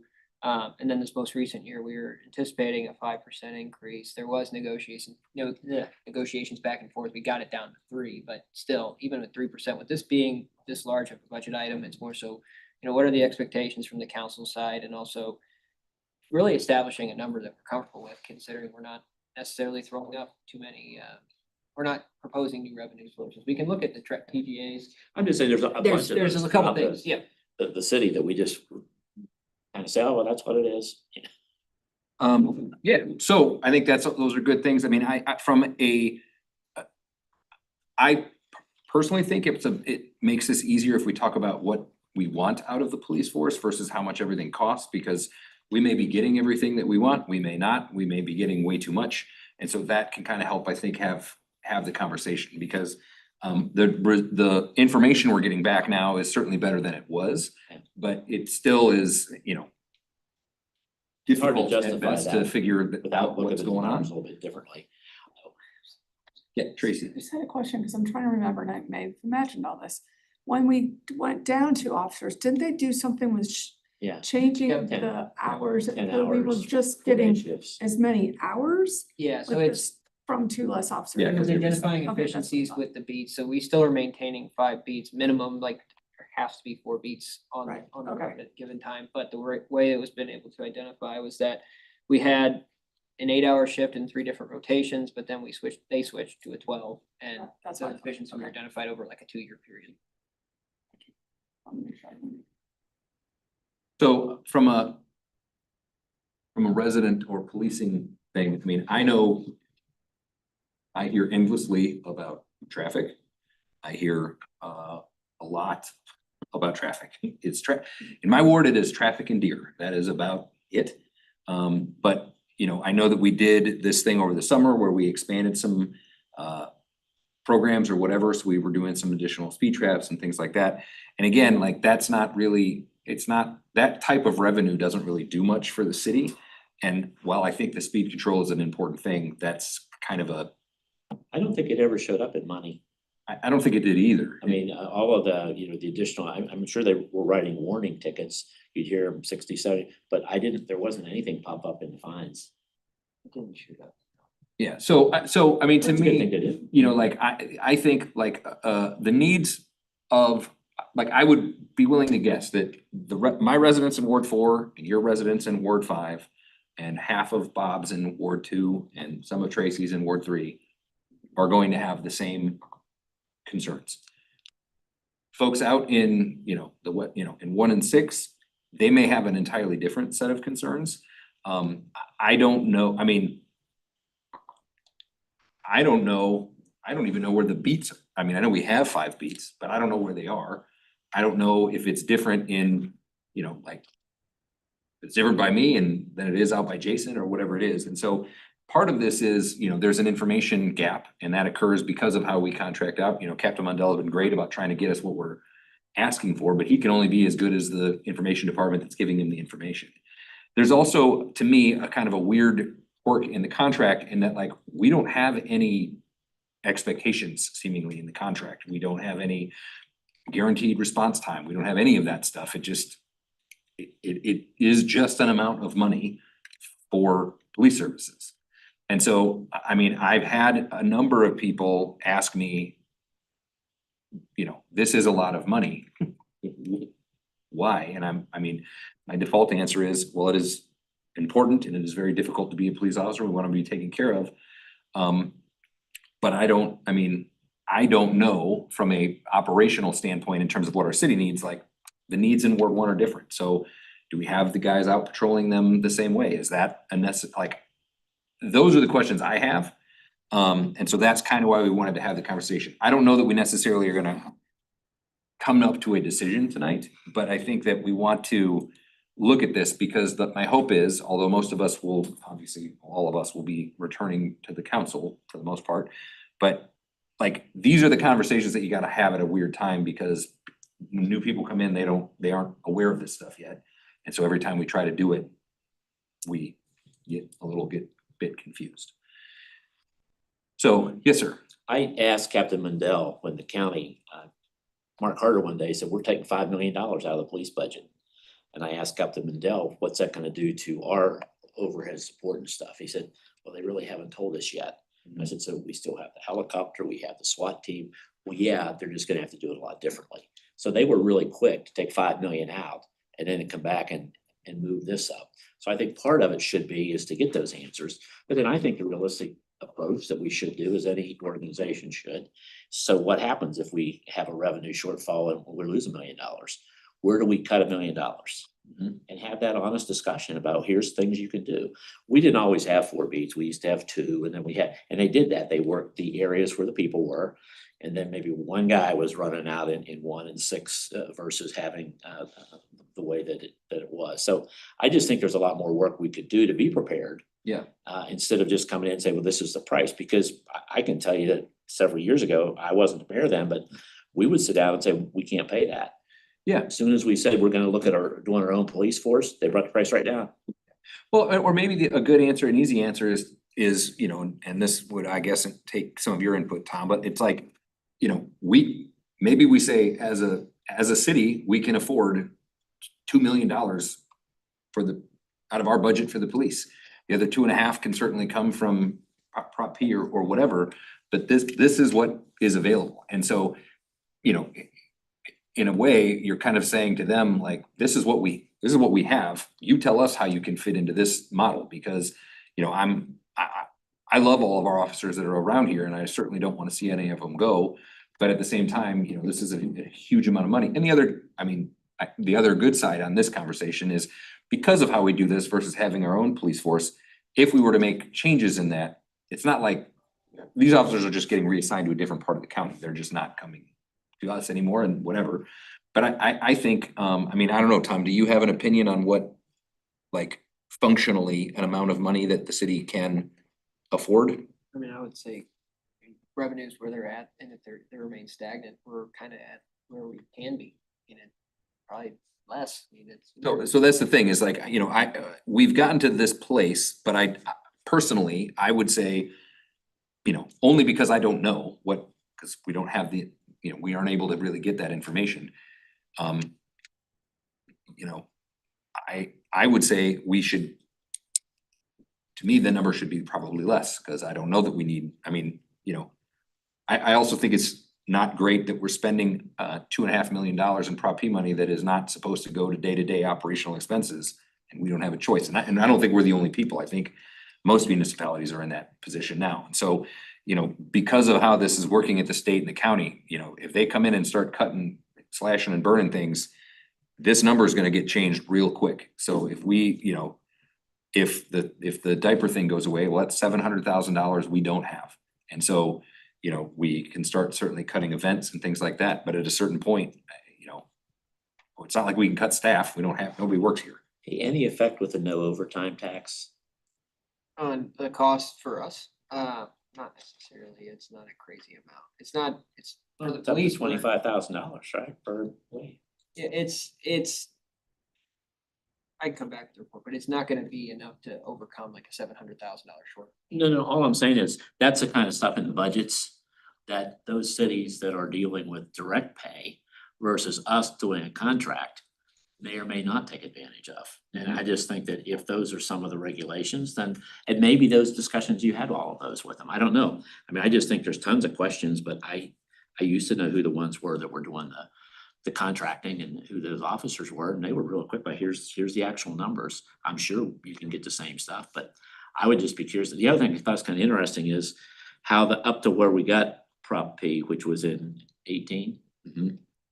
You know, we were paying everything ourselves. Right. And so suddenly though, after that, the cost have gone way up high. And I'm not saying we shouldn't do it, I'm just saying that we don't have a whole bunch of revenue coming in. I think we're gonna be very lucky if our revenue stays flat. I think it is going to go Well, down. just to keep what we have would be good. So, okay, well, so then, Tom, what is the exact number right now The contract or the total cost for that it? we as a city are paying out of city money? City money is 3,000,000, second. 3,247,204 from general fund revenue. So that's either coming from pool tax, franchise tax, et cetera. So, and this is kind of how we may not have much of a conversation about it, but, you know, in your estimation, how much of that what number would you feel most comfortable? I think we should keep it capped at, I mean, literally, if, it should be a goal to not go over 41.61%, which it is right now. So that said, one thing to keep in mind with Prop P funds is that money goes towards the increases in costs since 2017. So that 2.14 million that we spend in Prop P money on that contract, those are costs that have increased. That's why we can't use our full allocation in 2026. So that's just something to keep in mind too, is that if we reduce it, then we will have to mess around with that equation real quick, but we'll figure it. But I think capping it at 40, I don't think you should be going over 41%. That we should be based off percentages. And so that's where we are right now. And you are comfortable with how that functions at the moment. I'd say it probably needs to be more like 35%, it's most cities. That's the conversation we're having. So it's like $1 million decrease. I mean, we're talking about. That we could use that money elsewhere. Well, so I'm not asking you to make the decision. What I'm asking you to do is to provide us with a concept of, you know, if you think that the appropriate number needs to line up with, like, let's say other municipalities, and that's in the 35 to 38% range, then that's where we want to be. And what we then can do is have a conversation with our police partners where we go, this is what we think we can afford. If you can help us understand what that looks like, then that gives us the ability to make a decision as to how that's gonna work out. Because, you know, right now, we just get a number. And the number is going to be more every year, and we don't have any more money, and we're not gonna get any more money. So if you're saying, I mean, 35% would drop, you know, so you would be more comfortable in the $2.2 million range than the $3.2 million range. Be much more, we can absorb that a little bit better, as long as we don't have massive I mean, the thing is, if we have a decrease, like the sales tax component, then we could be making some really uglier decisions as well. Yeah, But but that's if revenue stays consistent, then yes, I would say, if you're talking about 2.2, around 2 million-ish, then we're feeling a lot more comfortable on the other end. I just think, my thought on this, and I think the mayor has done an excellent job in having some of these conversations online with different residents. You know, when it came to like the pool passes and things like that, we've started to have conversations and look at, you know, a parks and stormwater tax or whatever it may be. You know, I am perhaps more of a doom and gloom guy. I have a sense that the pool tax is going to become very vulnerable here very quickly.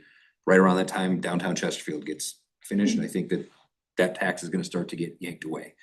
And so if that happens, then it almost becomes a conversation of a ballot initiative to our residents of, do we have a city or not? Because we don't really have any way to fund things. So a lot of these things that we're doing, whether it's looking at our reserve, fixing the building the way that it needs to be, taking care of some of these long gestating issues that were somewhat ignored, like, that's us getting our money right. And so I think, you know, I don't wanna slash and burn a police budget at all, but I do think it is worth the conversation, and it is worth it to our residents to say, hey, you know, we feel like this is an appropriate amount of money. This is what this looks like. This is, you know, whatever it is, 10 less officers. I don't know. We don't get to use the helicopter to do whatever we do with it.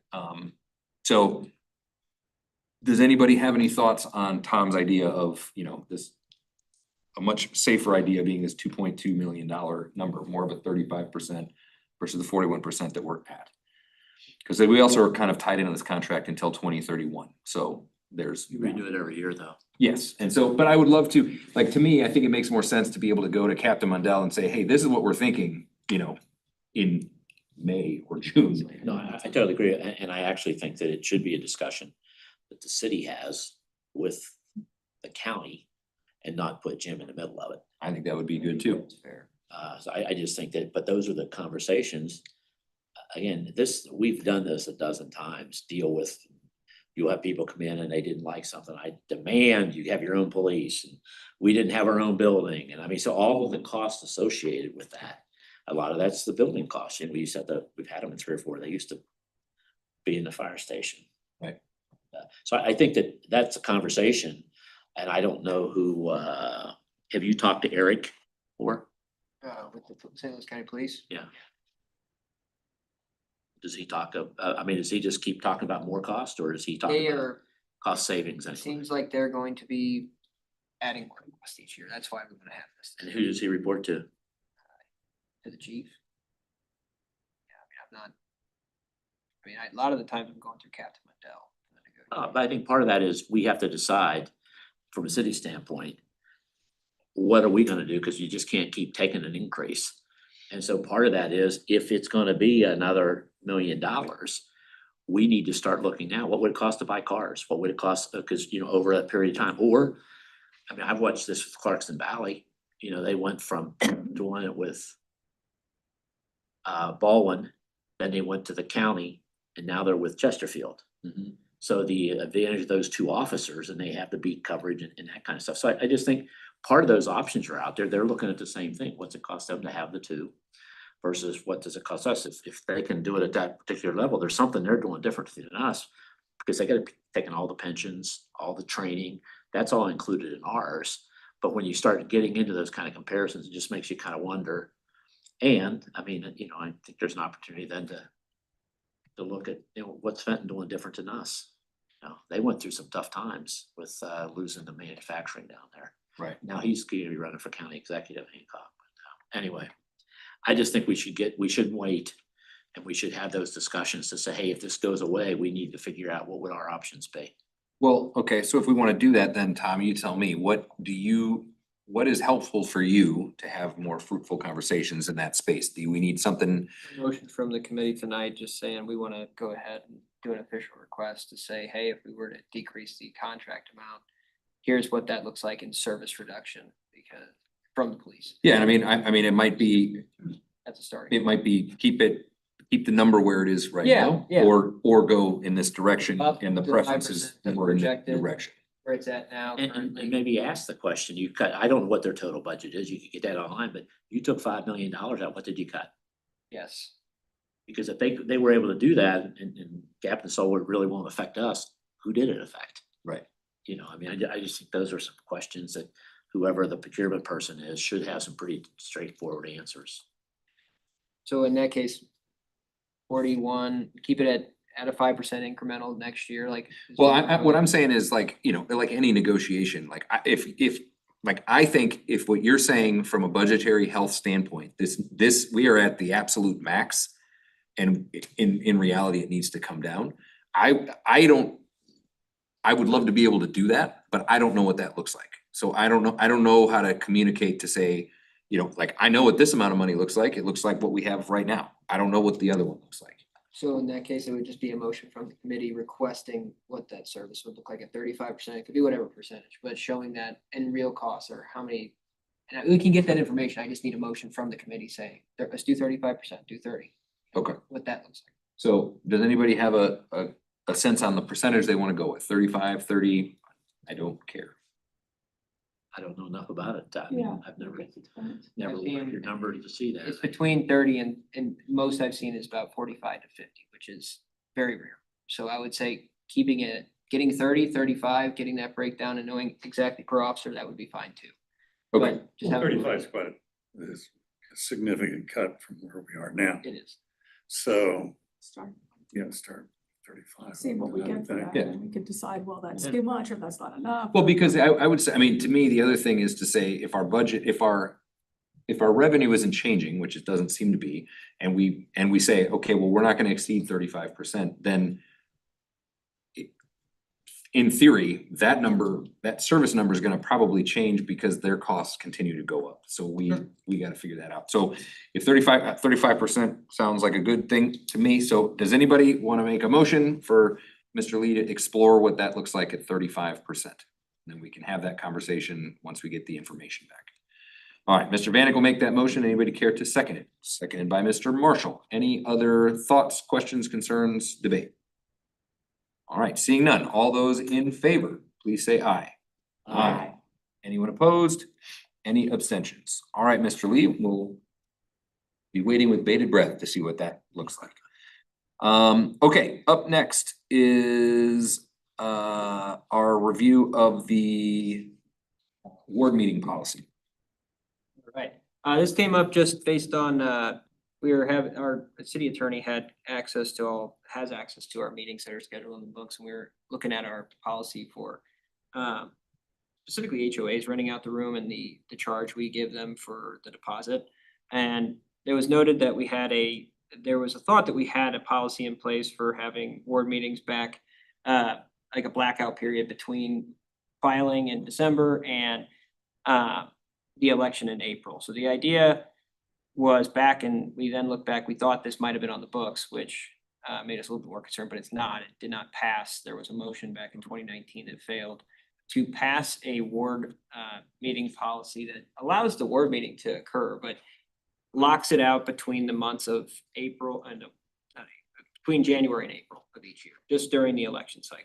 The idea behind it was, and this doesn't ever really happen, but it's a safeguard against it, is if there is somebody running to be a candidate in the election, that they, in theory, could use the ward meeting policy in order to, potentially do a campaign message. If that happens, this is where the department wanted to bring it to the committee's attention. Technically, the mailers that would go with that, and not saying anybody on the council would do that, but the mailers that would go with that are paid for by the city, and since whoever approved or had a part in approving those mailers would technically be in violation of a misdemeanor crime. So the idea would be, do we want to possibly reconsider that policy to have that time frame locked out again? Or do we want to look at it? Right now, we don't have an official policy on the books. We have like a de facto administrative policy that was adopted informally in 2010. And the idea would be to revisit it and possibly come up with a couple different ways to maybe revamp it to have like, maybe it's a town hall center, a town hall type event, or having it be an event that, if there's a specific issue that we're facing during that time frame between January and March, you could still have a meeting, but it would be towards that issue. There's a couple different options we could look at here, but really the idea is protecting the city legally from potentially looking like it's supporting a candidate if someone were to elect to use it that way. Department's available for any questions. I'm All right. happy to explain a little bit further, but. Any questions, answers? I showed you the one we passed around, that was 98. Right. And we never had them during the election period. And we set them up and the city would do the mailing. And the council people would bring refreshments or whatever. And you could have 2 a year. And the city did the mailing and you did the hosting of it. But I think things have really changed since that. So we had one the other night, and whenever Deborah said she wanted to have it, I immediately called Colleen and said, I don't think you can have it now. Because no, there's nothing there, we can do that. Well, then unfortunately we get to the meeting and Chris comes to the meeting and you got 35 people there, you could introduce him, you can't say anything about him because it's campaigning. He's not running against anybody. Right. But I mean, I found that to be very offensive to me that nobody took the time to call and say, oh, all of these rules are either in or not in. Because when I asked, no, there's no. They're not in. This is not adopted. I understand that, but then Deborah's jumping up in the meeting. We can't say anything to him. Well, she'd never even met him before, but how sad is it that you have somebody coming into office that you got 35 people there? Now, we had 35 people, but this is the first time. And I guess because Ward 5 has done it in the past, I know a couple of years when I lived in a ward, I would come to the meeting. But I had 3 or 4 people call and say, could they get the link for Zoom or could they get the recording to listen to? They couldn't make it that night. So maybe one of the answers would be, I know it takes staff people, I know that, but if you were to do that and you have your agenda and you work through it, that would eliminate having to have it in person. Mhm. And to do, give them one Zoom meeting and if it does take a staff person to do Zoom, I used to do it every day by myself, but to have that meeting set up, invite the people, let them log in and the recording gets sent back out. I'm always a little surprised, I wasn't on the council when all the hoopla came up with your previous council member about having the public invited to a ward meeting. I'd never heard that was an issue until they went down to the community college Mhm. and they had the security people trying to take people out that weren't in the ward because the people were coming to those meetings. So I think they're important because I really do that. We had 35 people and they would have stayed another hour if we would let them. But that's not Ward 2. We used to get quite a few. But the timing, the nights and all that, you might have 21 night and you might have 15. But I don't know the last time anybody had that in Ward 2. The other one that used to be the biggest attended meeting I ever had was for trustees. Yeah. Because but now everything's on the internet. But the idea was those trustees, it was like the 5th Monday, we would have a trustees meeting and it'd be standing room only. There was just no room because the trustees most of them were brand new and they had no idea what to do. So I mean, I think that somehow to do the communication, but when we start worrying about that, and I will say that, I mean, we had to go back and put policies in against letterhead and business cards because people did. I mean, they would get out there and start sending letters out, endorsement letters and that kind of stuff. The city never paid for it, but they were using letterhead and working around it looked like the official city sponsored person. So I think there's a need for them. I don't know that we need to do two. And I don't know if you did one and throw the Zoom component in there, I think that'd be pretty effective. Well, how many board meetings do we do currently? So we've had 5 in the last 3 years. What, In the last what week? wards? I've that, Ward 5 must be doing one every year. I've seen one Yeah. from the time I Had moved one over every- there 6-7 years 6 had ago. one too. Okay, so we've had 5, Ward 6 had 1. And then Ward 2 is, Ward 5 had the others. Okay, so Ward 5, But Ward 3 just had one this week or. That last- was HOA meeting. HOA The meeting. HOA meeting. Oh, okay. Is that, I mean, that my thought, I've never, Katie and I have never done one, but Katie and I also go to all the HOA meetings Yes. or split them up. Yeah. So, my thought has always been, if we had a real ward-wide thing versus, some of this stuff is much more subdivision based or whatever, that would have made more sense to me. But then I also think like some of those things are probably more appropriate as like a citywide town hall, because then you're talking about, the watershed thing or, the deer thing or whatever it is, like unless it's a very specific, we're coming to fix your part of the creek. I don't know that the rest of the city, necessarily cares that much about that. So, I think for sure we need to put the policy in about not around election time, because that's just, it just gets awkward in a hurry anyways. Well, especially if that's the position from the attorney is you can't do that. Right. So that's an easy fix, but then I also think, maybe the conversation is,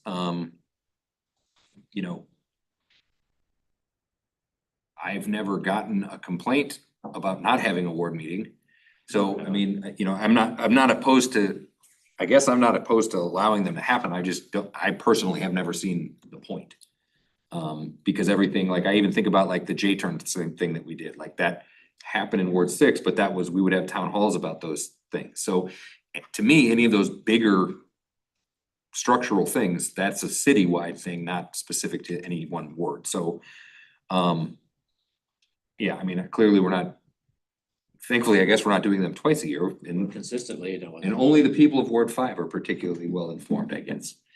I was shocked with 35 people though. Yeah, it's great. And I had like 4 more who called and said, I couldn't make it, but could you tell me about this or could you tell me about that? So that was not what we were getting in Ward 2 when Mary and I did it years ago, nor with the other people. All right, well, okay, so then, does anybody have any additional feelings on whether we wanna keep?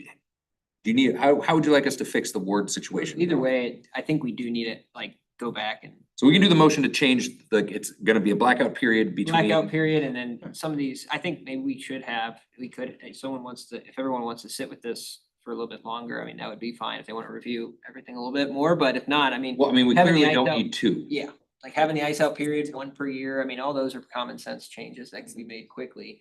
Those mailers out if you do 2 a year. Yeah, Yeah, if you did 2, the question is, it's about the mailers itself, it's about $1,000, so if you did 2 for each ward and then you times 16, it starts getting expensive pretty quickly if everyone took total advantage of it, but we haven't. Yeah, had but that. even if they don't, even if it's only one, that's still $8,000. And, to me, that's, especially if you aren't sure, 35 people is good. The HOA meetings I was at was about 50 for each one, so. Well, and we had those too. So Yeah. I did Hickory Manor and we did Evergreen. So we have those still.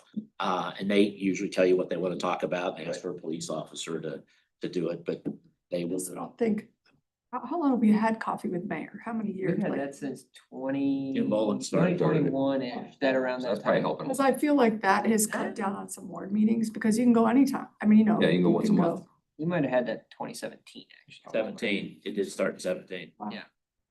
And that, I think, actually lines up. We then had the discussion on this ward policy in 2019, I believe, if I remember correctly. So it was right around that similar time, and I think. But that's when that whole situation broke out at community college. And Right. I wasn't on the council then, but I certainly heard about it every day. Yeah. Well, maybe then, would it make more sense to do something like, so we can put the blackout period in, we could definitely cut it to 1 instead of 2 a year. But do we, kind of like we've done with some other things, do we wanna make, like, would it be easier to say, this is something that necessitates a ward meeting, not just, I want to do this? Because that, I mean, $1,000 still seems like a lot of money just to be like, I'd like to. Well, those are pretty fancy postcards we send out too. Well, but like, I think, I mean, this is a slightly different thing, but like, I always think about, whoever's our state representative and, our most recent one that left, like, we'd get a really nice postcard about all the stuff that person did, which is basically just a campaign piece that the state is paying for. You pay for it. Right. And so, like, I don't think that any of us are doing that necessarily, clearly not. We've only had, we haven't done this very much in a long time, so. I mean, do we want to pass, would it make sense, Tom, to talk about doing like, our recommendation is these things and maybe just look at eliminating them based on the coffee with the mayor unless there's some extraordinary reason to do one? Yeah, maybe we, it includes defining a criteria for holding one or something like that, trying to think the best way, either having it or not having it, or having, I would say we either keep the policy, adopt the policy as written where it's just blacking it out, remove it to 1, or you have them, consistent with that policy, and then you're able to. I literally can't think of anything that would necessitate a ward meeting. That wouldn't be a big enough thing that you would have a town hall for whoever was coming. It's like I guess if it's like a shared asset between two subdivisions, I get what you're saying.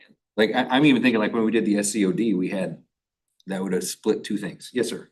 Thank you. I knew if I just shut up long enough, it'd come around to the first thing I ever saw when I started reading this, because I didn't know an awful lot about ward meetings. In the 2 years I've served, the word ward meeting had never come up. And in the 5 years before that I was working with Don and Lauren on the famous internet stuff for what turned out to be phase 2, that never was a phase to begin with. Ward meeting never once came up, not even with Ms. Holly, with the one even before all that. And then I saw 2010 and I go, are we trying to make something out of something that was a thing 15 years ago? We've got Zoom now. I don't even know if that. And we didn't have that back then. So that's the other challenge. And now we have technology. Well, and I just was gonna say, Bob, you're gonna sit there and you're gonna listen all night because you're gonna figure out what in the world this thing is, because it doesn't mean anything to me right now. Why are we even still talking about this? So with that, I'd like to hear what I thought would come out of this, which is we're not gonna be doing none of this stuff unless it's a rule by exception than by rule type of thing. You get qualifiers that make you allowed to use free city hall and allowed to use free postcard. And you meet these criteria, by golly, you get yourself a ward meeting. Otherwise, use your email and tell people about what's coming out with those cards on the rezoning petitions that have to go to 1,000, within 1,000 feet of a property or something. 1,500. Sorry, go ahead. No. Are you done? Yeah. thanks, Okay. Dave. No, I'm sorry if I interrupted, but I kind of go back to my initial involvement with all this. And, I was running up against what I would say a mayor and a city administrator that were not very responsive to the concerns of my ward or my area. And actually, at the time, my impression of the councilman that represented us, they were concerned somewhat, but not completely engaged or impassioned about the whole subject of road safety on Old State. So if I was somebody who felt passionate about Old State and was running up, and I was a council member trying to get public opinion and awareness of a problem and how we could resolve that. But, a city administrator and a mayor who were opposed or not, I would want the opportunity as a councilman to be able to bring people in from my ward to talk about the subject and not have to rely necessarily on email lists that I may or may not have. So in that scenario, that's an important tool for me to use as a council member trying to represent my ward and try to organize, some public opinion against perhaps a city hall that wasn't too engaged. So I see it as, I would hate to even have to justify it. If I as a city, as a council member, think that that's an important issue for who is the city administrator or the mayor to tell me that that's not important? That is important, I think, and if my constituents don't think it's important, well, they can vote me out, of course. But I wouldn't want to have to explain myself. I just want to know that, yeah, if I want this, I can do this. I don't need 2 of them a year, but 1 of them a year, I think it's an important tool in the right circumstances. Yes, sir. I think it's a good idea about the mayor's coffee, but that really restricts it to somebody can come at 7:30 in the morning. So people we had people wanting to know, could we come a little bit later because they're working and get the kids to bed? So the night thing, maybe I do believe we ought to take it away from, because of the legal part of it, to restrict it from the filing of the election until after. I don't know that you have, of course, we don't put people into office, but the election date itself, once that election is over, you should be good. Sure. So that first week, so nothing to say maybe until the 15th of April. And then from the filing date, which they keep changing every year, that closing date is what, the 3rd week now of January? Yes. So that way you could still do it before that, but I would put those dates in. And I think maybe 1, if they want to do 1, would be fine. I hate to just say go to the mayor's thing, because there are a lot of people who say, I'm just not getting up that early. Or they have kids, like you Or they said. have kids, they can't It's do it. hard, it's hard for me. But I think that's a good reason maybe to cut from 2 to 1. It sounds to me, there's a lot of people didn't even know we had it in there to do, so if you didn't know it was there, but I also believe that, we do a lot of the subdivision homeowners meetings, and they seem to always want you to come to it, so. Right. Okay, so we're gonna change you guys wanna change the election, or, block out the election period, shift it to 1 meeting, Fine. and then we just Yeah, see how that goes. Yeah. Okay, Because you don't want to force the mayor to have to do the coffee either. sure. Well, and as Jim said, like, it is very possible that the mayor isn't into whatever it is your thing is, and so Yeah. they just might not Yeah. mention something. Okay, who would like to make that motion? All right, made by Mr. Marshall, seconded by Ms. Nyan. Any conversation, thoughts, concerns? Okay, all those in favor, please say aye. Anyone opposed? Any abstentions? All right, you good on that one, Tom? Yep. Excellent. Last but not least, on our admin side, we've got our advisory board recommendations. All right. Chair, couple items on this. Wanted to follow up on what was discussed last month, and wanted to start the discussion by saying the department's provided a couple different recommendations for what could be as needed structure, a meeting structure for as needed.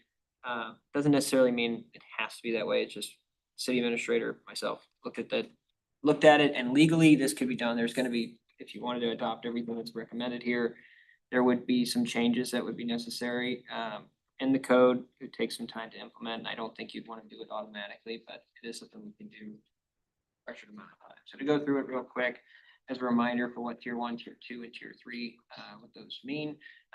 Tier 1, good examples are like planning and zoning, this committee, and the city council. They make, they either serve as a quasi judicial function, like the planning and zoning commission does, board of adjustment does, or they have statutory and compliance driven functions, as in, this overseeing admin and public works budgets, et cetera. That's a good way to, differentiate it. Tier 2 is kind of the gray area between tier 1 and tier 3, because tier 3, it's pretty straightforward that they can have a judicial authority. It's usually a committee that was made for a specific purpose, limited in scope, might not be narrowly defined. There are some that might be included in the code, but not necessarily structured perfectly. Tier two, though, is kind of the sweet spot of, there are some delegate duties that are delegated to the committee or commission within the code itself.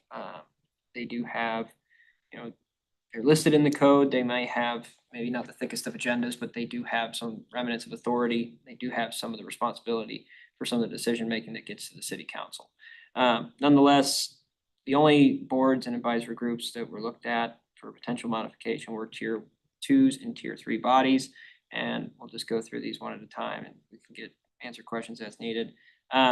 Economic Development Committee was tier two, and this would require code change, but the idea would be to transition as to it as needed meeting schedule for economic development. HPC, historic preservation. Having that very clearly listed, maybe change the code to have this maybe be an as needed basis, but at the same time, have the duties and delegated to Planning and Parks Committee and make sure that they are available for the judicial function of reviewing demolition permits. So if there's that quasi judicial function that needs to take place, they are available for it. And when I say as needed, that would also meet for the certification we get from the state as well. So if those two things are being satisfied, at that point, it would be considered, the criteria is met, they'll meet as needed to maintain those two things. Sometimes we get quite a few. We have 4 different demo permits in because of that moratorium. So there may be some times where you might have to have, an impromptu meeting called on the spot.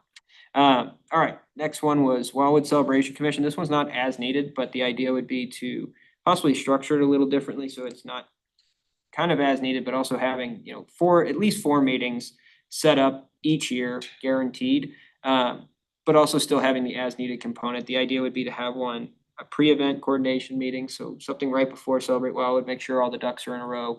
Having, a little time in between the meeting and then the next meeting, it's the event, and then the next meeting itself to have an evaluation period, how the event did go. And then having at least 2 meetings at the beginning of the year or at the end of that previous year for planning purposes. But the idea would be to set, broader goals and expectations, and during the interim, having the Planning and Parks Committee review those items, since they do review the budgets and all other considerations for the events themselves throughout the whole year. That one would most likely need, 4 to 6 meetings per year. Architecture review, this one was a little bit more unique, but given the fact that we don't currently have, it's difficult finding, experts that have the architectural background to serve on the board. The idea could be to replace the individual component, have this code section changed to make sure that our town center guidelines for design, architectural standards are implemented, but we could delegate this out to an architectural firm that then submits reports to the Planning and Zoning Commission on a monthly basis. And that becomes almost a standing item on the commission's agenda to ensure that that meets the criteria, and that would be passed on to the city council. There's a way you can do that in code. It would most likely be a receipt and file item, similar to what has already been, comes out of planning and zoning already. Board of Public Safety, also tier 2, transition to an as needed meeting structure. Right now it's on a bi-monthly schedule.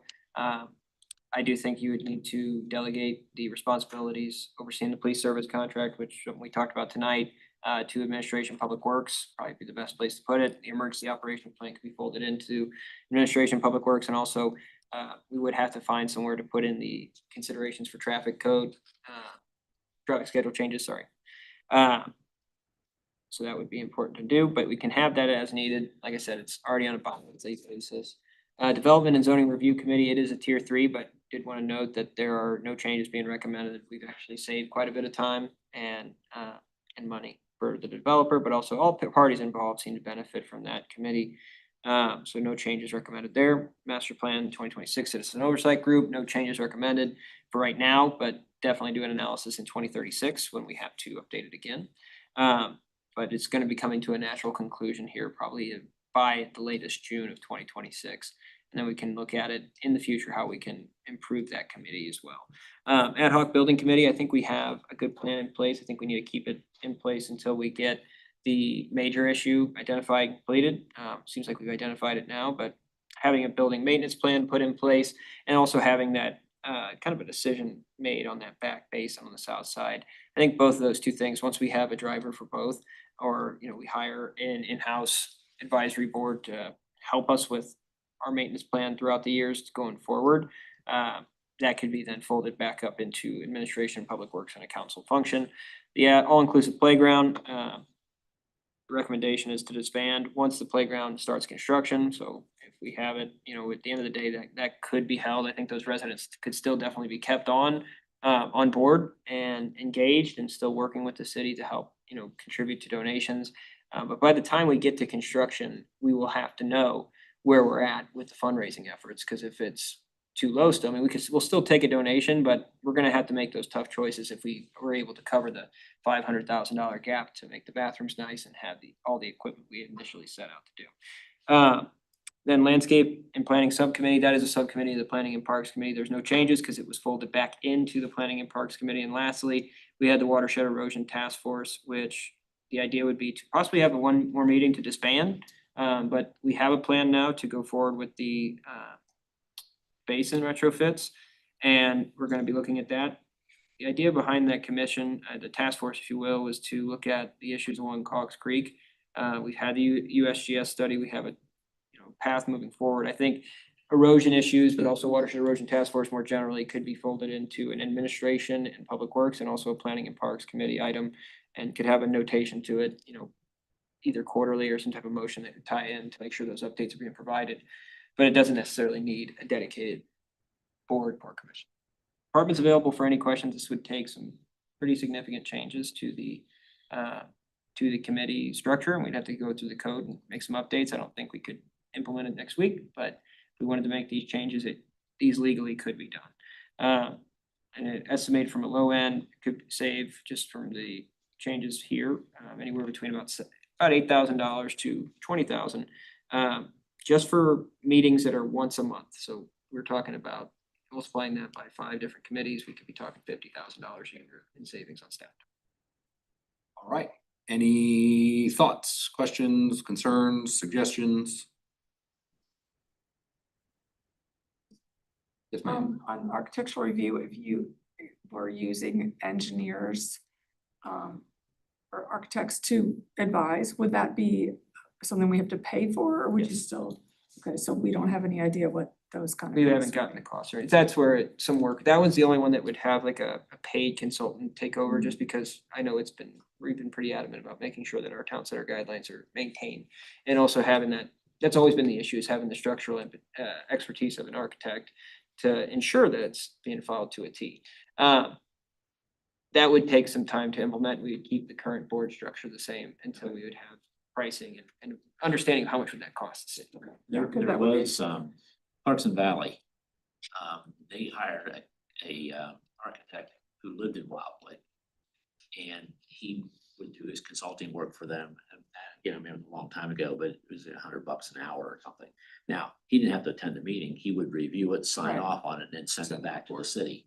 So I think the positioning here is, I just know how hard it was to find 7 architects who lived in the city who wanted to come and argue over their egos and then only to roll it back over to have it done. So, and that was, again, back then, we didn't have the defined town center plans. We were saying, this is what we think it should be. We're living with a Well, lot and of those really, things. like, we don't have a meeting Thursday because there's no cases, but really, at those meetings, you're giving opinions. It doesn't Doesn't do It's not anything. decided. do anything, like, it just goes on to the next, so. Yeah, I mean, it's helpful, like, I enjoy going, I'm not saying that, but I don't know. So if you're gonna, and this is, were you finished? Oh, yeah, If you're going to do this where they're kind of ad hoc or when needed, I would only encourage you, after trying to get 100 people to work on these committees, tell us what night it will be on, because we've had people take a job on council and then realize they're out of town every Monday night. So you need to do, if you're gonna do that on, if needed, that would be very different when you ask people then, will you be able to do it? I Because think they all they- have different committees and boards and that kind of So stuff. just define when you would give them the heads up that it's gonna happen. That, I think you need a little bit of a time span, but yeah, like you just said, but also I think you would almost have to lock in dates like we would, just like a normal scheduling process and just have that, like, if we're gonna have one that month, that's when we hold this. And it will make sense then to the people that are on this committee. The other thing is to look at which of those committees, we keep adding more people, and then it's more of a challenge to have quorum. And that just doesn't make a lot of sense in order to do that. But I think that there's some real opportunities to pare it down some, so. Yeah, I think you guys have done, I mean, obviously, this has been a long time, but this is great stuff. So I think, you know, as we've said a lot, this is not at all, you know, taking away from the volunteer work of the folks that are on these things or any of that. This is really more to give, you know, to optimize what we're doing and to make sure that what we're doing is functional. I know, just speaking for the watershed task force, you know, we had that conversation that we would most likely be winding down when we had the last meeting, but you know, I think we had one meeting in 2025. So, you know, we kind of knew, the number of times my wife said, "Don't you have a watershed meeting tonight?" And I'd be like, "No," she's like, "Well, it's on the calendar." So I think that there's certainly a couple pain points that people might have on this, but I think that this is a Good start. really good start. That's just me. Yes, sir. This involves a lot of people. And as such, when you're making this larger change to that many people, and you're dealing with this 24 people that work for the city, I felt it important to build in a safety valve or a disclosure that every one of these volunteers is encouraged, not just dared, or not just threatened to voice either a concern or a critique or a recommendation for something that will change their capacity as a volunteer or as a participant, so that there be a bench check and a reset at 2 months or fiscal quarter, some period that's less than a year, where people are where the group is called together, whether it's just by a Zoom or whether it's just by another meeting, to evaluate and grade and critique and bring recommendations for how they feel about their fate having been decided by us in this room and then the council if we act on something. And that they don't feel like they're being intentionally thought that they should be quelled, and that their input, their insights should be downplayed or ignored. There's a lot of talent pool in what we're getting free from these hundreds of people that are part of the city that aren't being paid, and that their talent pool and their experience ought to be valued and really sucked up wherever it possibly can, instead of having them feel like we've been fired and we weren't even in the room. Yeah, I mean, I would say, I think, you know, one of the things, the big hurdles we had here is a lot, at least from what I saw looking at agendas and things, you know, there was a lot of meetings that were happening just because it was on the calendar and they're having a meeting. So sometimes, like, part of this protection that I see in this is because it is so difficult to get the right number of people and all those things. And now we have this term limit situation where it starts to limit what we can do with certain people. You know, even if because we haven't been able to change that fully yet. But I think, you know, I know that the people, at least my experience with this was the people that were on the watershed task force were really dedicated and good at what they were doing, but it was evident that they were getting frustrated that we were just having meetings to have meetings. And so I would say, you know, giving people the ability to be, to me, it gives these people the ability to be more valuable because they can add real pieces of information when we need things, you know, whether it's, you know, if we transition, let's say the watershed stuff, you know, here, Parks and Planning or whatever, you know, Richard Sturman, who is into all of the details in terms of how we're gonna get money and all these different things, I'm certain he would be happy to go to whatever meeting and talk about that stuff. So I look at this not as taking away people's opportunity to add value to the city. I actually look at this as really enhancing it because, you know, what I think, I've had these conversations with folks that were on, a couple years ago, we had like, is it like a community, what's the thing, the community, like Community engagement. engagement, whatever. And the concept of that was great, but you know, all the people I suggested were like, just stop going. And, you know, similar, you know, I've gotten a lot of feedback, like I know we're gonna look at the master plan thing when that's over, but there has been some very real discussion about how that process plays out. So I mean, I'm with you. I don't wanna throw people, you know, have people thrown away or anything like that. I really do think whatever decisions we make here, we wanna make sure that that's communicated effectively. But I do think that this adds more value to what people are doing rather than just a date on a calendar. Because right now, I think a lot of people don't really know when, you know, they're, like, this is tonight is a huge agenda that we're dealing with. And that's all good stuff, but I've been in plenty of meetings where we weren't doing anything. That's just me. So anyways, but I hear what you're saying, Bob. I think that's a good thing. So does anybody have any other thoughts, questions, concerns, want to make a motion to recommend, except Tom's? Well, do we wanna be a little bit more specific about when do we try to make some of these changes? I mean, we've talked about them. Yeah. I guess the question would be is, anyone, as you kind of did the rating of what's in there. I know we talked a little bit about that, the length of the terms. Do we have some clarity on that so that you could kind of? Well, we'd have to update the charter, but that could be done at the same time. I didn't know. The charter, those terms on those committees are not the charter. Oh, you're talking about, The part that's being confused is in the charter, it says 2 terms for any appointed position. But the width of the term, the length of the term is not specific other than council and the mayor. So we automatically implied Yeah. that planning and zoning and all these others had to continue at the 4 years, and the term limits didn't really apply if it were after April 3rd of 2018. But then we get over to historic preservation, which are, I think, 2 or 3 year terms, and we're cranking those people. I said, well, they can only serve 4 years. Well, that's because we said it's a 2 year or 3 year. I think that can be done by ordinance because it's not in a charter. So I think we talked about setting them all to 3. Well, I know there was a lot of research done when we talked about even the council positions. Yeah. That what is the right length? Because it does take a couple, 3 years before you figure out what your job is. There was a study out there, and I don't even know if it's accurate anymore, that the perfect length of service is a 3 year term.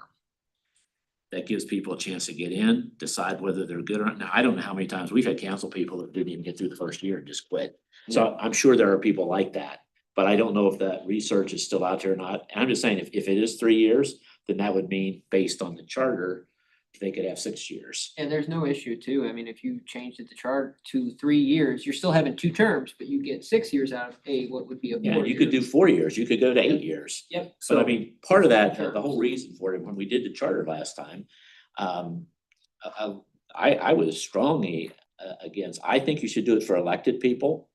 But I don't believe you should have any term limits for people sitting on boards and commissions. Those are appointed. And the mayor has a right to say, thank you for your service, I'm appointing somebody else. And I had this discussion with Mayor Boland, he's, why do I have to do that? Well, that's your job as a mayor, you know, and if that person isn't doing what you think that you want done, then you just say, thank you, your term is up, I've got somebody else to put on there. But he didn't want to do it, he would rather the council mandate that people couldn't do it. And I would totally disagree with that and voted no several times. But it doesn't really matter. But in that particular case, I think that you have an opportunity of people. I watched it on historic preservation where we turn people out. Well, they were never elected to start with. They volunteered to do that work. And then we said, well, sorry, you can't do it anymore.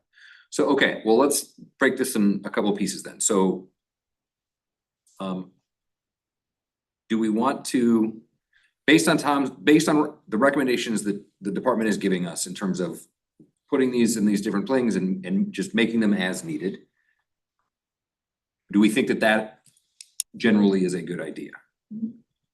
Because if we do, then we can have a motion that is that.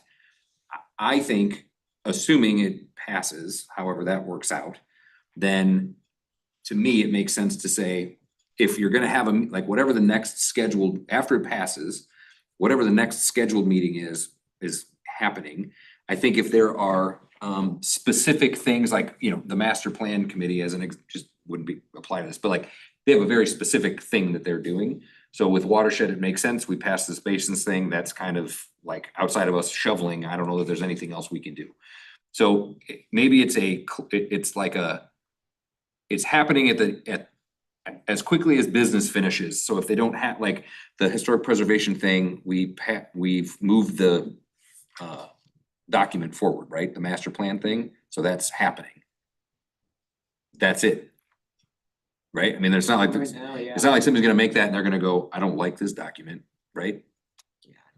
Well, the other thing is gonna be Historic more- preservation or the master plan? I'm talking about historic preservation. So like historic preservation, their big thing that they've got happening is this master plan for historic preservation. Historic preservation plan. So because that has now basically been like enacted by the council, Oh, wait, the Yeah. council hasn't adopted the plan. yet. what I'm saying though is we've said, do the plan. Yeah, do the plan and then that gives you a framework, but I will say, I mean, I think some of the committees will make the mentioning, I know Mr. Mabry knows about it, but the award we got for the Railroad to Freedom that was recently proclaimed, there's a lot of things that are being done at these committees that I think, they're updates, but Sure.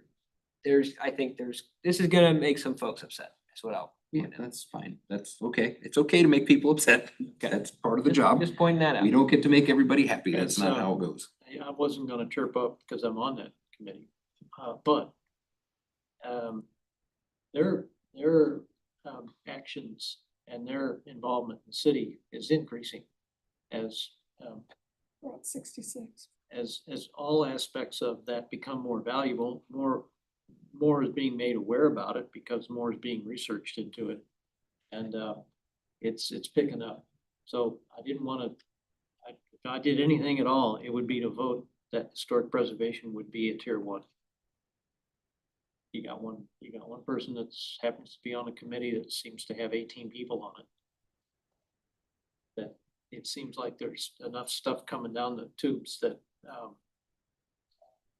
as needed is every bit as needed as it seems to be all the time, because our meetings keep going late. People get up and leave. Well, if it's as needed. That is needed. It could be monthly, it Yeah. could still be monthly. It was scheduled monthly, so then I think it would probably depend, I assume, on the chair or whoever the, Depend on the chair. The chair would have to call it. We'd probably have to establish for some of these as needed. We can defer to our normal process. I mean, like, I know how Joe does it with water. I mean, Joe, if something is if I were to say, hey, I wanna have a watershed meeting, Typically reach out. he to would chair. say, yes, or he would call me and go, hey, we have something we need to talk about, and then I go, okay. And then it happens. I mean, I think, Rick, you basically do the same thing, I assume, with public safety, right? Like, if there's a pressing issue, you're gonna say, hey, guys, we gotta get together. And if there's some request from whomever, the marshal, I guess, then it's not like you're gonna go, no, we're not having a meeting. Right, it's honestly, it's more or less as needed right now. I mean. Yeah. We're scheduled every other month, but if we don't have items, we don't. Just don't be. Yeah, so like, I think to that point, so like, if you guys have stuff to do, then great, then you meet every month. If you don't, Don't You make don't. something up and meet. Yeah. That could upset anybody. yeah. Yeah, I mean, like, to me, like, I can't speak for, Scott, but he might be like, hey, I think economic development is really important. Okay, then put an agenda together and call a meeting. And if the members of the committee agree with that, they show up to the meeting. And if they don't, they don't. And then the meeting doesn't happen anyways. And then it becomes like, I would rather have it be that way than just people kind of not showing up because you haven't done anything in several months. And now when something is pressing, it's a little, Or you come and can't. meet for half an hour and leave. Right. That's even worse. Right, cause then you got all that prep time and everything. Yeah, so, okay, so I hear you and the other thing I would say is, once we get into the work session, we're gonna have well, more than 8, but 8 other opinions on this anyway, so everybody can kind of have that. Did we wanna, well, there's a question too. Do we wanna make sure that this report goes to the Planning and Parks Committee before it goes to the full council? Or do we wanna have this go to the full council next week? I mean, I would just put it to the full council, there's not, cause they might, I guess they might say they don't like it, and if we said we do like it, then we have to have that conversation anyways. Yep. Okay. I think. No, there's no legal issue with that, doing that, so you're. So I guess then the motion could be, if we want to, or we can make some changes to it, we accept the recommendations of the department to move to the work session. We wanna talk about do we want to look further into 3 years, Ed, or do you, I mean, I've Well, I looked think into we ought it. to be consistent. We need to realize that the charter change created a real problem for these committees. Yes. So we've tried to work around that, but, and I don't know, and if 3 is good, I could do some research, but maybe 4, 8 years is a long time for people to serve on committee. And part of that is when you're asking somebody to do it, they'll say, you know what, my kids are gonna be out of school. I just don't think I can commit to that many years. Right. So that's why I just kind of thought maybe a 3-year would be. I think we looked it up last time and I mean. 3 years is solid. So 2 3-year terms, somebody, you know, you can serve up to 6 years if the mayor wants to reappoint you, but we need your commitment for 3 years on an as-need basis for a Thursday night, the third week of the month. I Got it. mean, that way you're telling them right then, This these is are what it is. usually when the dates are. Last year, only half of those dates happened. But would you like to serve on those committees? Okay, so that makes sense. Is there any other component of this that we wanna send up the line here? All right, so then the motion would be basically to pass forward these recommendations, and we can talk about the specific ones at work session. And then make the suggestion, our recommendation is to shift the board's non-council people to 3-year terms. Yep, that'll almost be treated, I would say, 2 separate pieces of this. Two separate Yeah. motions, okay. 'Cause I mean, And maybe the way to set that up is to say, here's the variances that we have now. We have some Yep. 2, some 3, some Oh, 4. I guess then we probably also wanna say, just to make it simpler when it gets there, when do we want to implement Like, this? do they finish their term now? Because if people committed for 2 years and they're like, oh yeah, you get an extra But year. but I even mean like, let's pretend that this recommendation that Tom has made on these boards gets approved. When do we want that? Oh, okay. When do we think we wanna roll that out? I wouldn't think you'd roll it out on when you bring new people in. Yeah. Oh, that's good, yeah. You know, so if somebody's coming in, you're not bringing them in on 2-year, you let them do a 3-year. No, I mean, Oh. like, if we're gonna go to this as needed basis rather than monthly meetings, when do we wanna? Yeah, we think implement you that? wanna do it as soon as possible. I Okay. mean, the whole idea is to be respectful of their time, Okay, so then it'll be. July 1st or something. Well, I think it's then, so we're gonna accept the department's recommendation on the tiers and the as needed thing. And our recommendation then is to implement that as soon as possible. So that'll be motion 1. Does that make sense? Okay, does anybody wanna make that motion? All right, made by Ms. Nyan, seconded by Mr. Marshall. Any questions, concerns, discussions on that one? Okay, all those in favor, please say aye. Aye. Anyone opposed? Any abstentions? Okay, that passes. Then number 2 is going to be to shift the board and commission appointees to 3-year terms. But still allow the charter to give them 2 Yeah, terms. I correct. can't change that, but for 3-year terms for all appointed official positions. 3-year terms for all appointed official positions. Yeah, I think So that's. if they're serving the current 2-year term, They would have to finish that term. finish that, but And then then if they got reappointed, And it are would be for are 3 any of years. the others, I know planning and zoning used to be 4, but that might be by ordinance. So I think it's 4. So that one I probably should stay at 4. Yeah, if it's by ordinance, but I think the others you could probably have that flexibility. Well, if we're going in there and changing it anyways too, I mean, we're editing some of this anyways, we're gonna have to go in and make changes. I mean, just it's- double check to make sure, but if there's an opportunity to do it. You know, it's one of those things where you try to explain to people what would happen down the road, nobody wanted to listen. Right. And then now you're stuck right in the middle of it thinking, man, we can't get. So is it better, does it helpful, Tom, if we say, like, I assume we're gonna talk about this in the work session.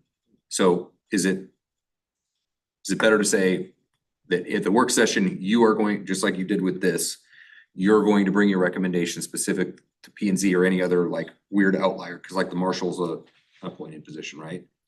It's appointed by the mayor, confirmed by the council.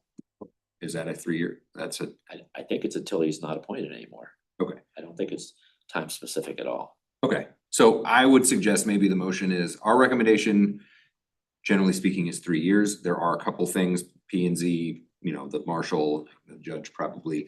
So at work session, Tom is going to bring, this is what these guys are, and this is like, here's why it's 4 years. Do we wanna make a change to that? This is for committee members and board members. only. Non-council. Yeah, not non-council people. So like, it makes sense to me that P and Z, you probably wanna have a longer Yeah.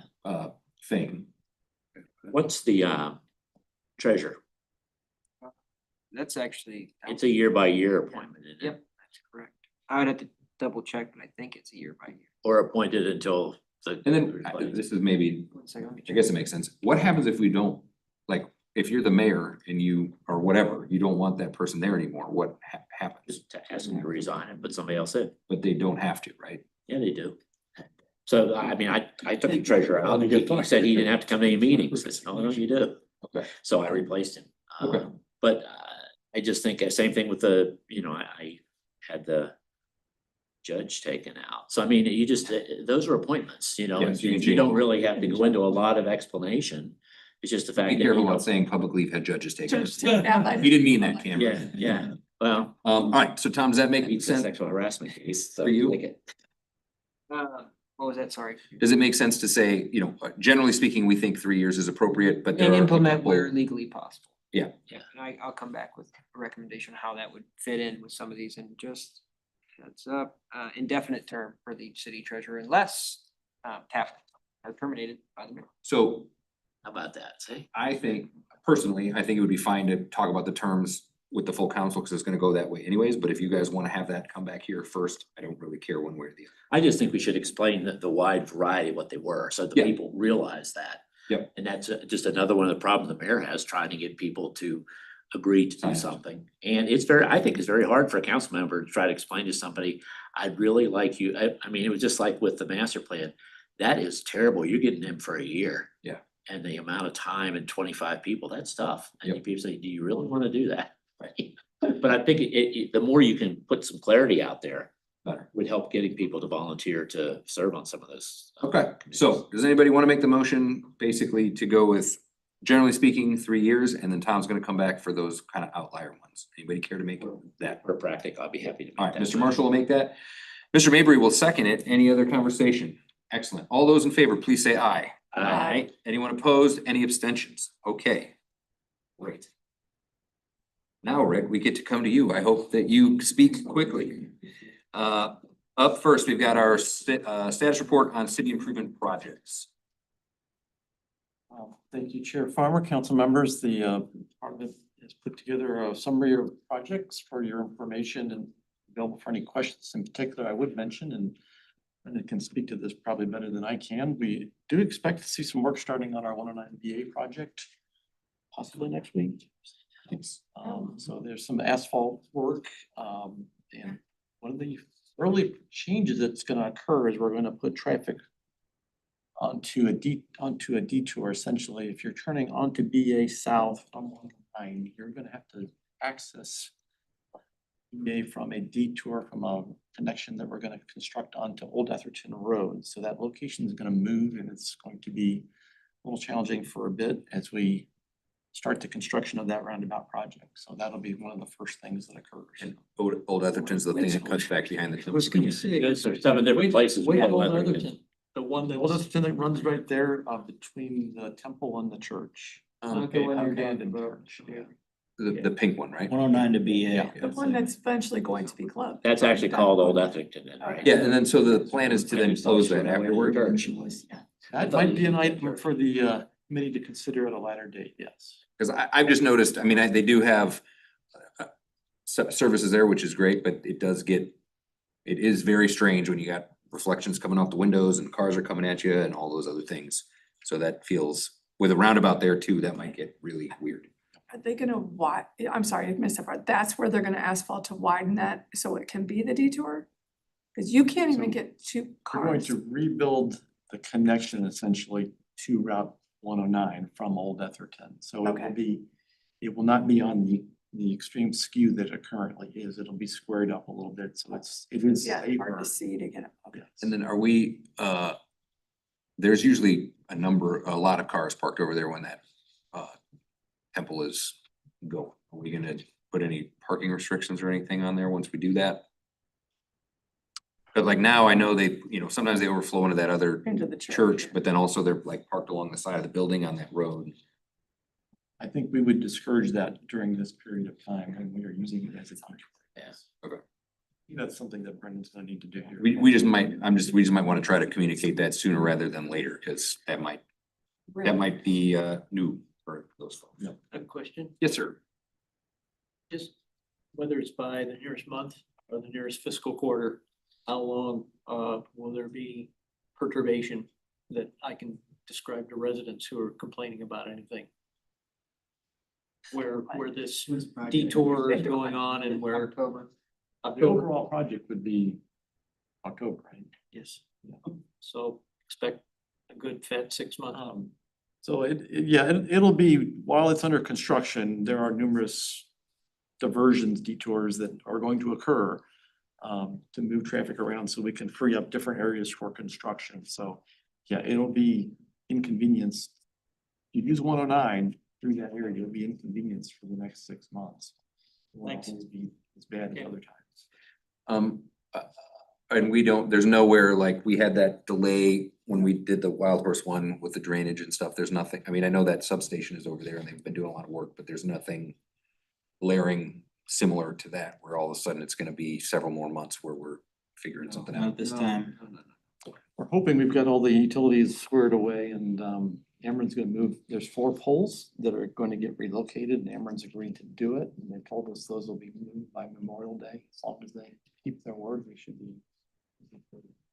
All right, excellent. Any other questions or concerns on any of that? Okay. Contractor bids for asphalt resurfacing. Committee members, I think as you know, we typically try to have a annual asphalt resourcing project, and this year we have 650,000 allocated for that work.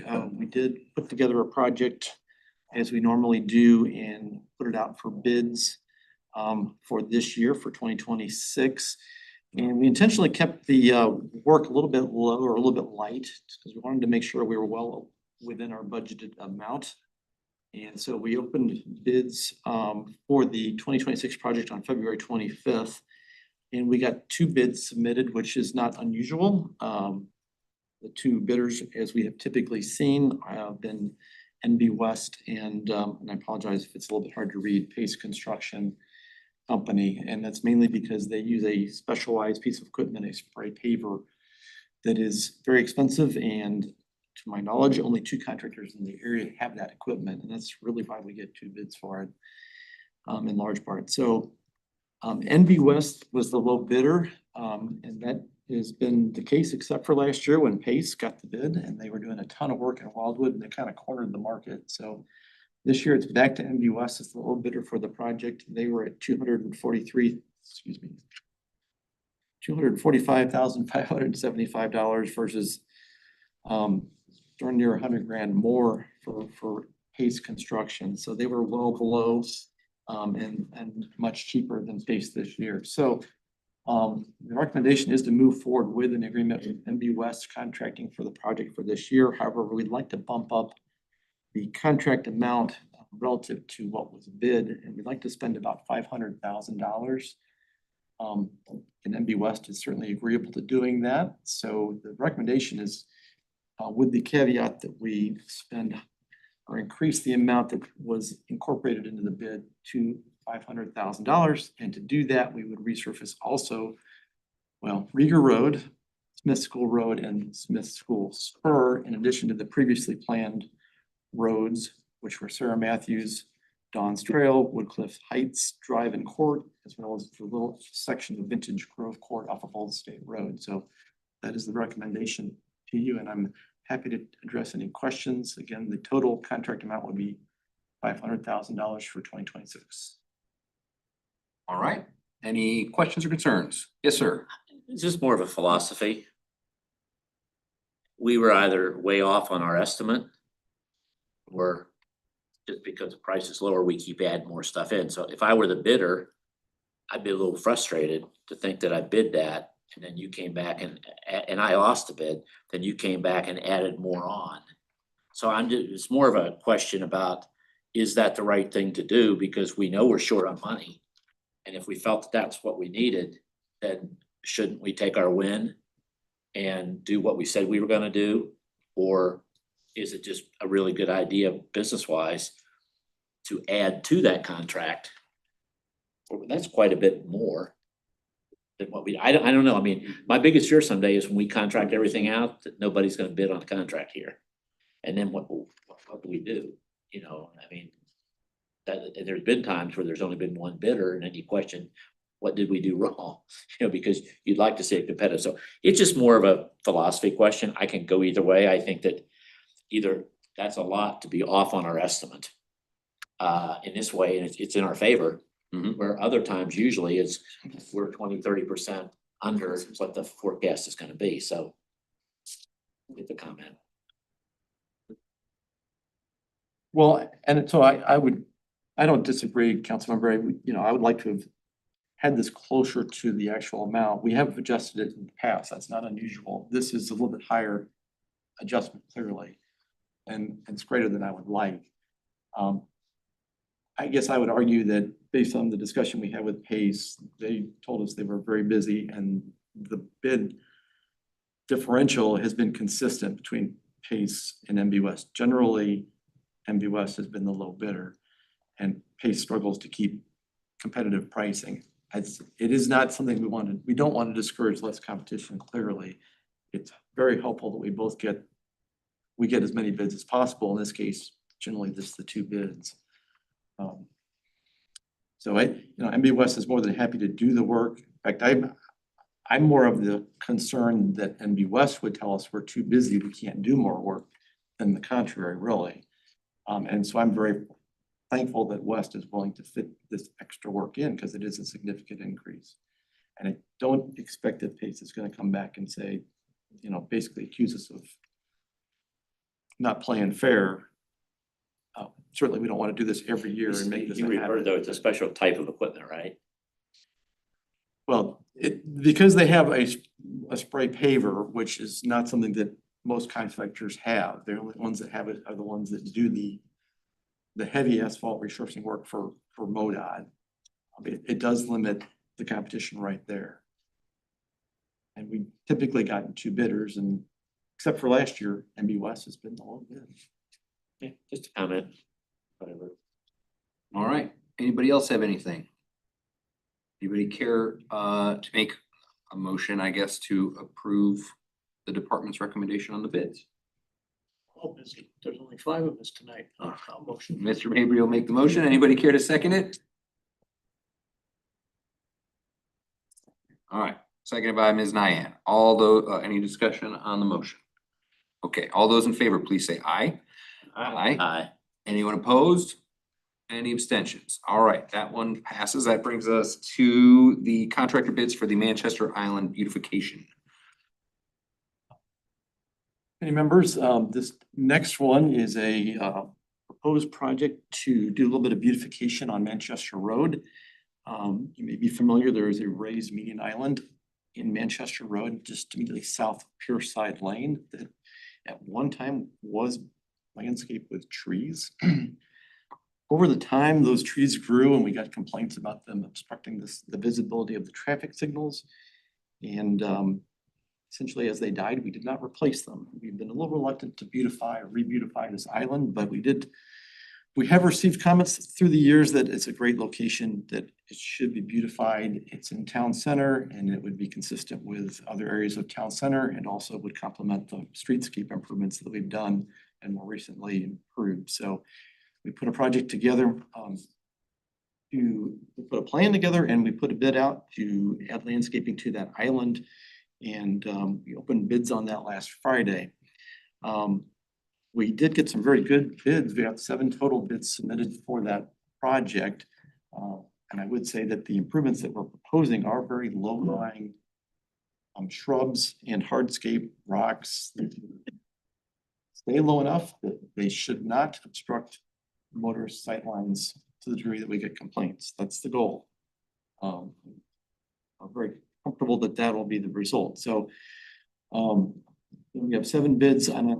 The other important thing that I wanted to mention is we did not budget any money for beautification or landscape this year in our budget. However, we do have a fair amount of monies that were escrowed over the years for streetscape improvements on Manchester Road for this very purpose. So by my estimation, there's more than $100,000 available. So I'm proposing that we dip into that money to do this work. I think that's an excellent opportunity to take advantage of those escrow dollars that we probably should have spent by now, but we just never did. So This is not gonna come directly out of our budget, but it'll be funded through the escrowed monies that we have on hand.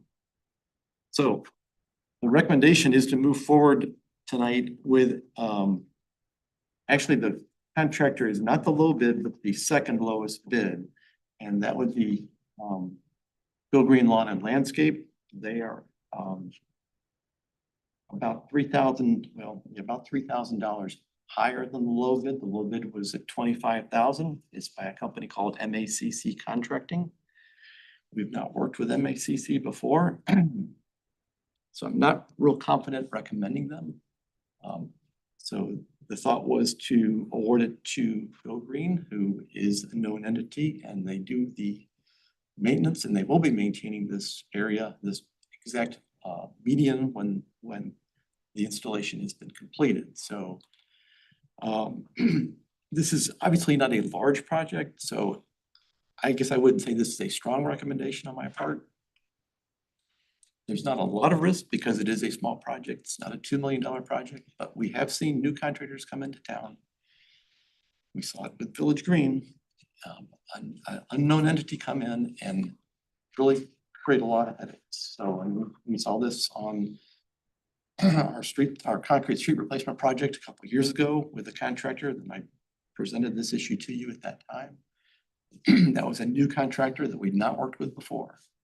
So there is always that risk, and because the bid was so close, I felt it made sense to recommend Go Green rather than the low bid. Again, it's not a strong recommendation on my part because it's a small project. It is fairly minimal risk. So I mean, I guess I could be comfortable either way, but I'd like to support our local contractors. Thank you. Two questions.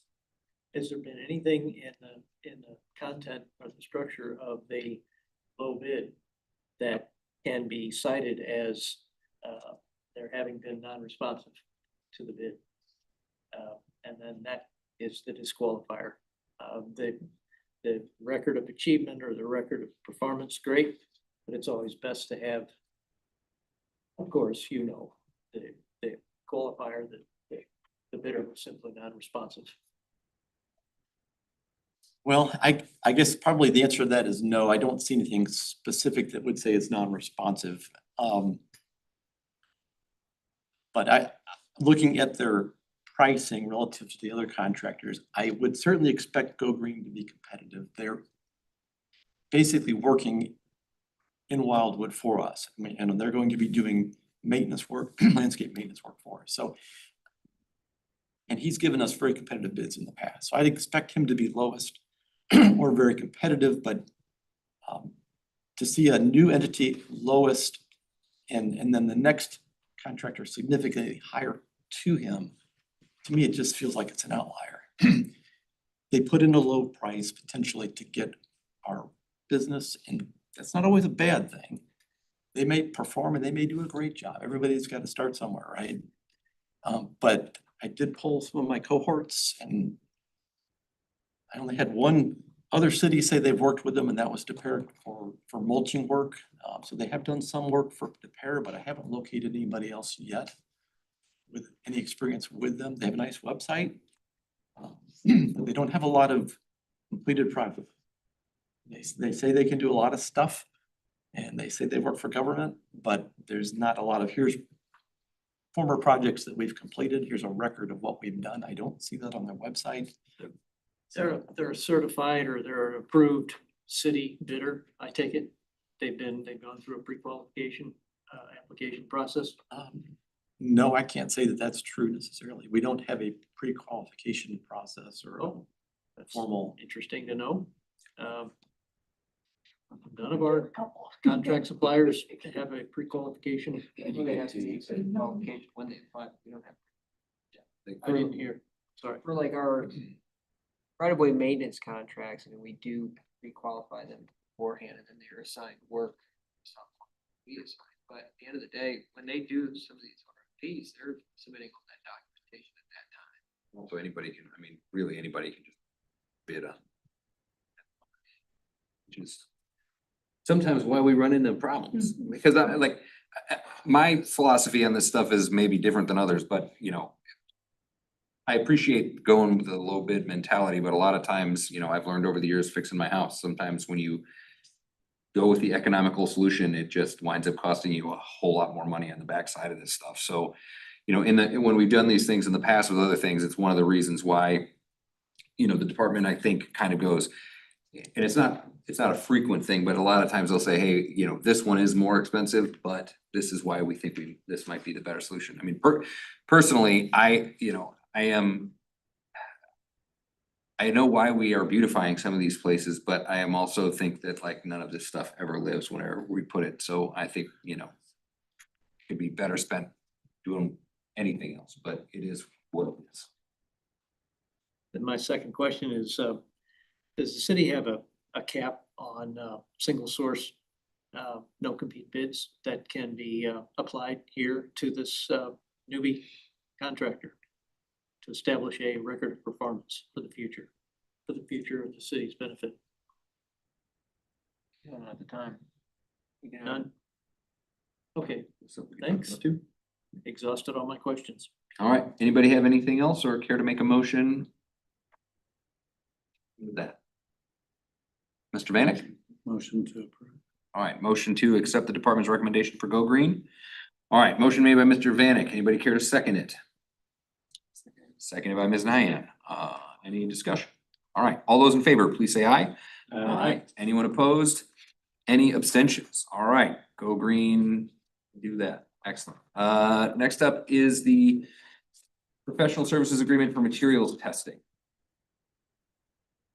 Like Chair Palmer, council members, I think as you're probably aware, so we have, in the past, every 2 years, we have re-engaged a consultant firm to help us with primarily for materials testing services for city improvement projects. And this is generally work that we need done for our concrete street replacement project. So when we do that improvement project, we have a firm that comes out and helps us test the concrete materials. So they'll test the concrete when it's poured. They'll check the strength of the concrete as it cures to make sure it's within the spec. They'll also be on site to help us check the density of the ground, the subgrade, to make sure that it's compacted properly with the proper density. So they are very instrumental primarily in the concrete street replacement improvement project that we do, but are also generally available for other projects as needed. So for this year, for 2026, we would like to move forward with a professional services agreement with Cochrane Incorporated to help us again for materials testing and some limited construction inspection work for a 2-year period starting in 2026. And I did provide a copy of their professional service qualifications. Cochrane has been helping us with this for some time now, and they've been doing a great job. And we work very well with them. We found that generally Cochrane has been very cost effective as compared to other firms that we've worked with, and they've certainly been very responsive. So the recommendation is to move forward with a professional services agreement with Cochrane for materials testing and construction inspection services for a 2-year period. And basically this would be structured to be not to exceed the amount of $150,000 or basically $75,000 a year. So that is the recommendation. If there's any questions, I'd be glad to address them this time. All right, any questions, concerns, or anybody care to make a motion? Mr. Mabry. All right, Mr. Mabry, you will make the motion to approve the department's recommendation. Anybody care to second? Seconded by Mr. Vanek. Any discussion? All right, all those in favor, please say aye. Aye. Anyone opposed? Any abstentions? Okay, that one passes as well. Next up, we have the town center streetlights. Thank you. Farmer committee members, this next item is a little bit more unique. And I think most of y'all probably are aware, within the town center, the department maintains streetlights primarily along residential streets, city streets. So anytime we plat a new subdivision and it's going to be a city street, the street lights are constructed essentially to our standard. The city Wildwood takes them over when that street is accepted. This is also somewhat true of private development projects that have occurred. So when those developments are constructed and done, if they're in town center and they're along a city street, we require city lighting to be constructed and then we take it over and maintain it. Some time ago, we've had a few projects that were constructed where, and the goal is when those are done, and this is the way we approach it, is that when those projects are reviewed and complete, the lighting is supposed to be separate circuits and metered publicly. So it's intended to be metered to a box that's maintained and owned by the city of Wildwood. So it's separate from their internal lighting. If they have lighting on their parking lot, it's wired separately from that. So that's the way we've been doing it for some time now, but we do have some locations that were completed prior to a policy that was in place where the lot or the site was not wired separately. And as a result, the property owners are paying the electrical bill. And we maintain the lights and they pay the bill. And we've had situations where they brought this to our attention and basically the policy that has been passed in the previous councils way back, I don't know, Mr. Marshall, if you were around at that point or not, basically said that that's the way it is. And if they want to change it, the property has to pay the cost to meter the lighting separately, which they don't want to do. So we just basically say, well, that's the choice right now per the policy that's in place. You have to pay the electric bill. We'll maintain the lights, but you pay the bill. If you want the city to pay the bill, you have to pay the cost to meter it separately. So I guess the question is, we've had this come up, West Glen Farms, the Bank of Houston. That's the situation with the Bank of Houston, is that development that when it was constructed, the lighting was not metered separately. And I think as it stands right now, it's not functioning because they're not paying the bill. We did It's confirm, weird, half of it Well- works and half of it doesn't. yeah, it's. that So is the true. bill, the lights along the side of it are on, the lights along the front are not. We confirmed too that, I mean, if they don't wanna turn the lights on, yes, they can have this option available, but then we could also cite. So that was recently confirmed too. That's something that I didn't talk with Rick yet about, but it was very recently found out that that could be done. Yeah. Based on the founding ordinance for that development. Right, I mean, you can say the ordinance approved the development included that in it, and that's the way it is, and you're stuck with it, property owner, that's the call, or this is why I'm bringing it to you as committee members. Is that something we want to revisit? And the city pay those costs to meter those situations separately, or just leave it as is? What are the costs involved with that? Well, that's a difficult thing, because I don't know the actual cost, but they are significant, and I guess I said in the memo, probably on the order of 10 to 15,000 potentially per site. Hopefully less, but it's not hundreds of dollars, it's thousands, and it may be tens of thousands, so. We looked at getting power on from a street light to the sign on Arnie Road and it was $35,000. It can get very pricey and it's not easy either, because to do it, frankly, we're probably gonna have to develop a plan, work with an engineer to develop a plan, bid it, get costs and bring it through the committee to do it. It can be done, but it will take us work to do it and run through that process. So I can certainly understand a property owner not wanting to take it on either. But it kind of got us, I don't know, I guess it's something that we struggle with internally. The other one that I know about is the Living Word Methodist Church. Theirs is not metered separately, and they've approached us and basically we said, if you want it metered separately and you pay the cost, we'll be glad to take it on. But right now, they're paying the power bill. I'm pretty sure there's a couple others out there that predate the policy that are metered separately as well. That if we wanted to go down this road, it's probably gonna be, I would guess, at least 4, maybe 5 properties that are like this. I mean, this affects right Fairhaven. Well, you're not in town center, so. Oh, no. Yeah. Not that center. Yeah. Oh, so this is only. This is just town center. Oh, but the bank's not town center either. Gotcha. It actually is, just barely. But the church is in town. so- I mean, I would say, I would say this, my thing is, just because I've seen it over there, like, I guess it's unfortunate that that's how that was wired, but that's how it was wired. So if we have a policy that says that those lights need to operate, then we need to, we just need to, this is kind of, to me, this is one of those things, I don't know that we need to be spending $50,000 to fix a problem that wasn't our problem to begin with.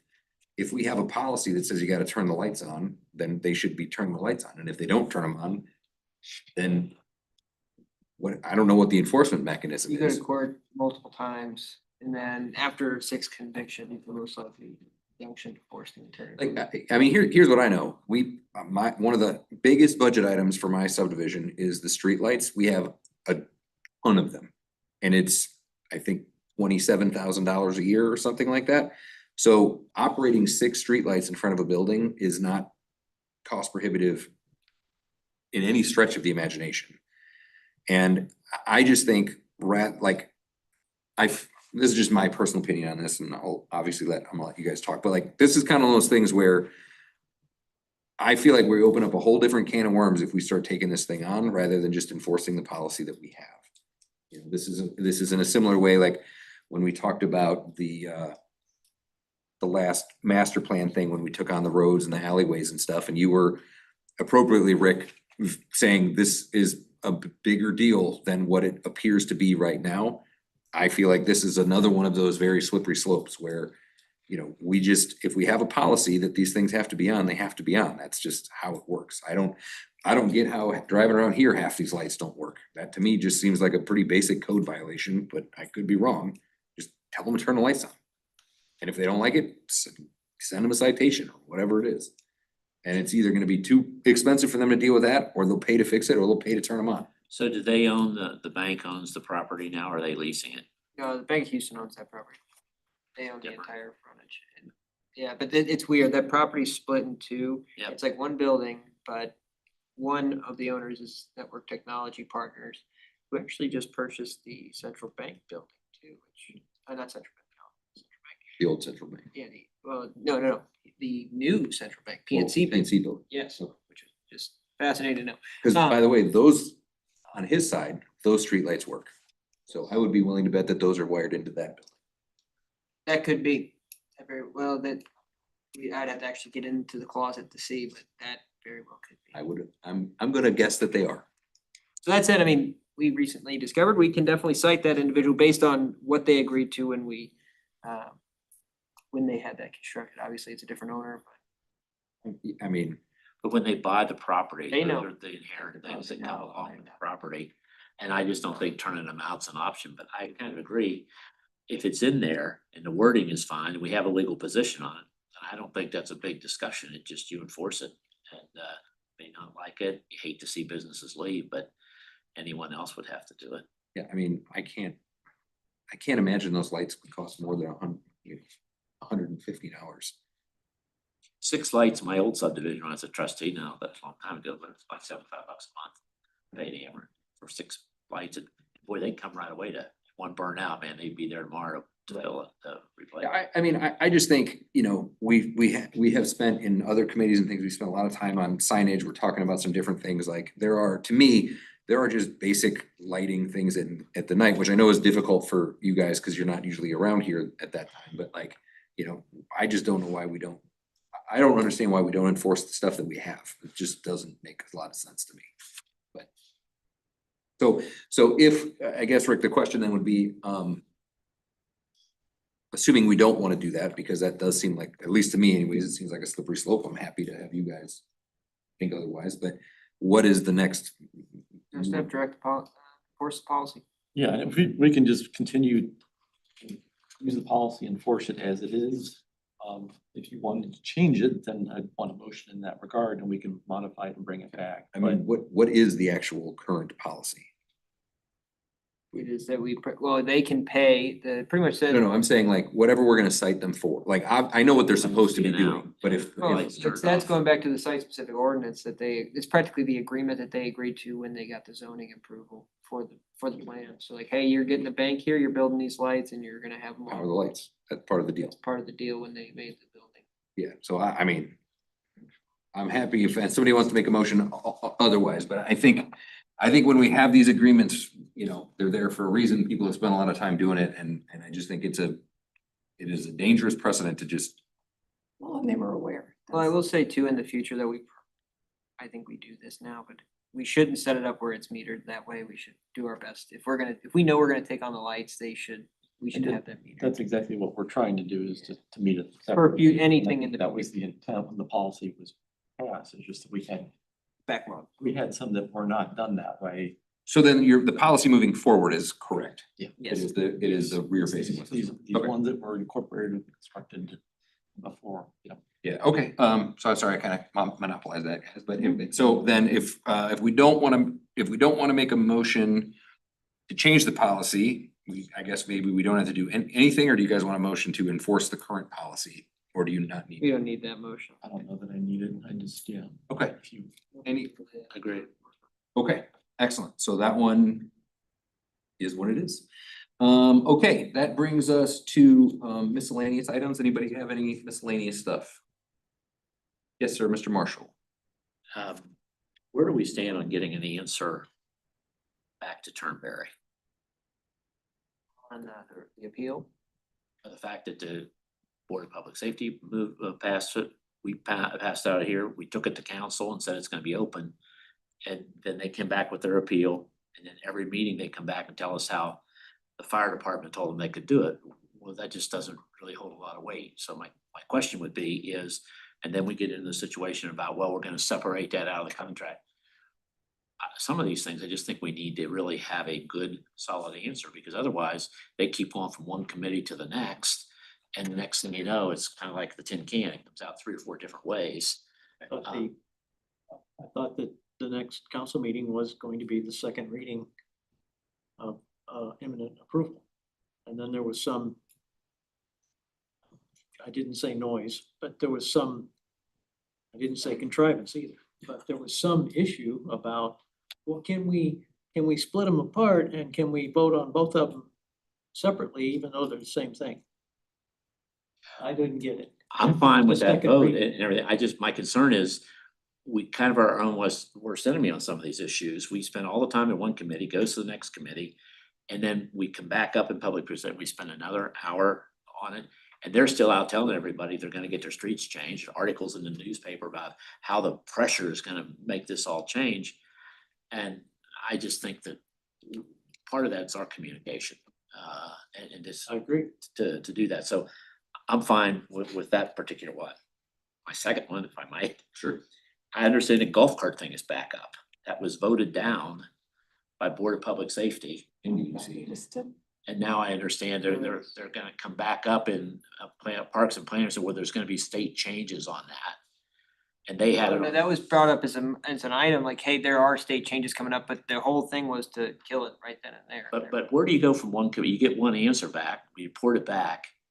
And I mean, the Board of Public took the time to go back to look at from 2017 to 2018 studies, talk to the police. And said, no, we're not gonna do it, we're gonna send it back. And then it pops up in another committee that we ought to be reconsidering this because the laws are gonna change. Well, those laws were all reviewed by that committee that brought that report forward. It seems to me that we're our own worst enemy. Planning and Parks, so that was done, the chair had mentioned that from resident concerns that were brought up to him, and he placed it on the Planning and Parks agenda. Chair Galani. Does it belong on there? Yeah, but he can pick, I mean, he can put whatever he wants on it, but if, But they, I guess my concern is why would they even get involved in that if it's already been to Public Works? I mean, I think, and I can't speak for Councilmember Galani, you know, I know, like, I think a lot of these things are kind of all, it's all sort of the same conversation. You know, for a long time, and, you know, in some cases still, you know, it could have been this way even here with the light thing. Like a lot of these issues are sort of like hunt and peck things where it's like, well, I'm just gonna find the place to go that's gonna start the process this way. And so, you know, I think that for a long part of our city's history, you know, we made a whole bunch of like one-off things that just, for whatever reason, like it just is. And you know, personally, I think that's a dangerous thing to go down. So like, you know, I know Tom and I had a conversation when it showed up on EDC, because I was like, I thought public safety already turned this down. So I think part of it is trying to get, I don't know if consensus is the right term, but trying to allow everybody a place to have that conversation so that we aren't all kind of like arguing with each other during the work session, which I understand. But I also think that, you know, we need to find sort of a natural conclusion to when it's like, this is not, this conversation is like, it's just over now, like, because in, like, one of the things that we've tried to fix, or at least, you know, some of the things I know that our committee has tried to fix is, you know, to stop these sort of like never ending looping things where it was like, well, we talked about this in 2018 and now we're back in 2026. Has anything changed? No, but we're gonna talk about it again.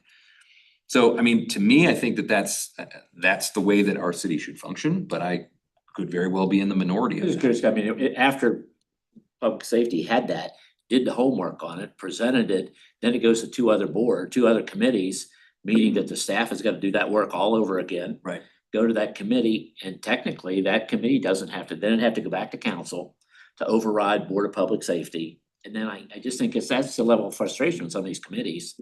Why are we talking about this again? And maybe I mean, I think it might be a frustration of some of the residents, because they just never know when something is done. I mean, it was this, similarly, I think with the folks, you know, where they were building that house that was gonna come in the backside, like they, you know, they had an idea that there was something that we could do, and there effectively is not. It's just, that's not what we wind up doing. So I think that stuff we probably need to talk about, but I also think that that's, you know, It's not to be solved here. I just think these are the kind of things that end up being on everybody's agenda, and somehow we gotta figure out where it belongs. Mhm. And then live with that. I mean, if the council says, no, we're not gonna do that, then I think the repercussion is who's gonna do inspections?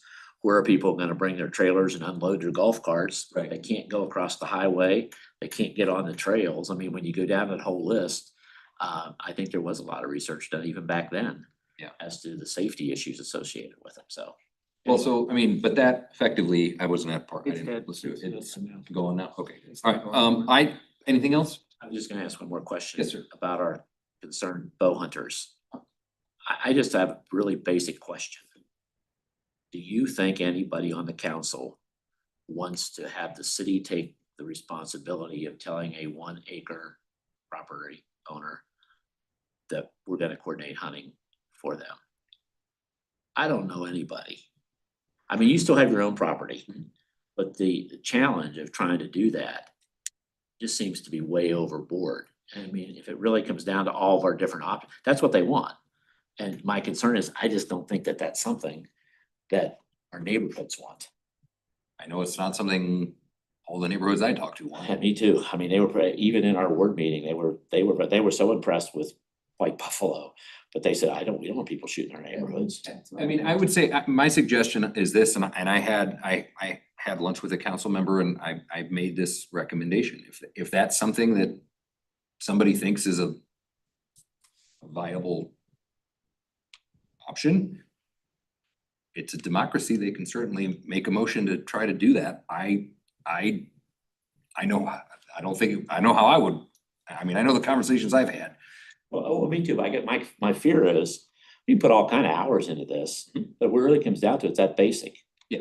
Are we going to reduce our 3 acre hunting, which we've had all of these years?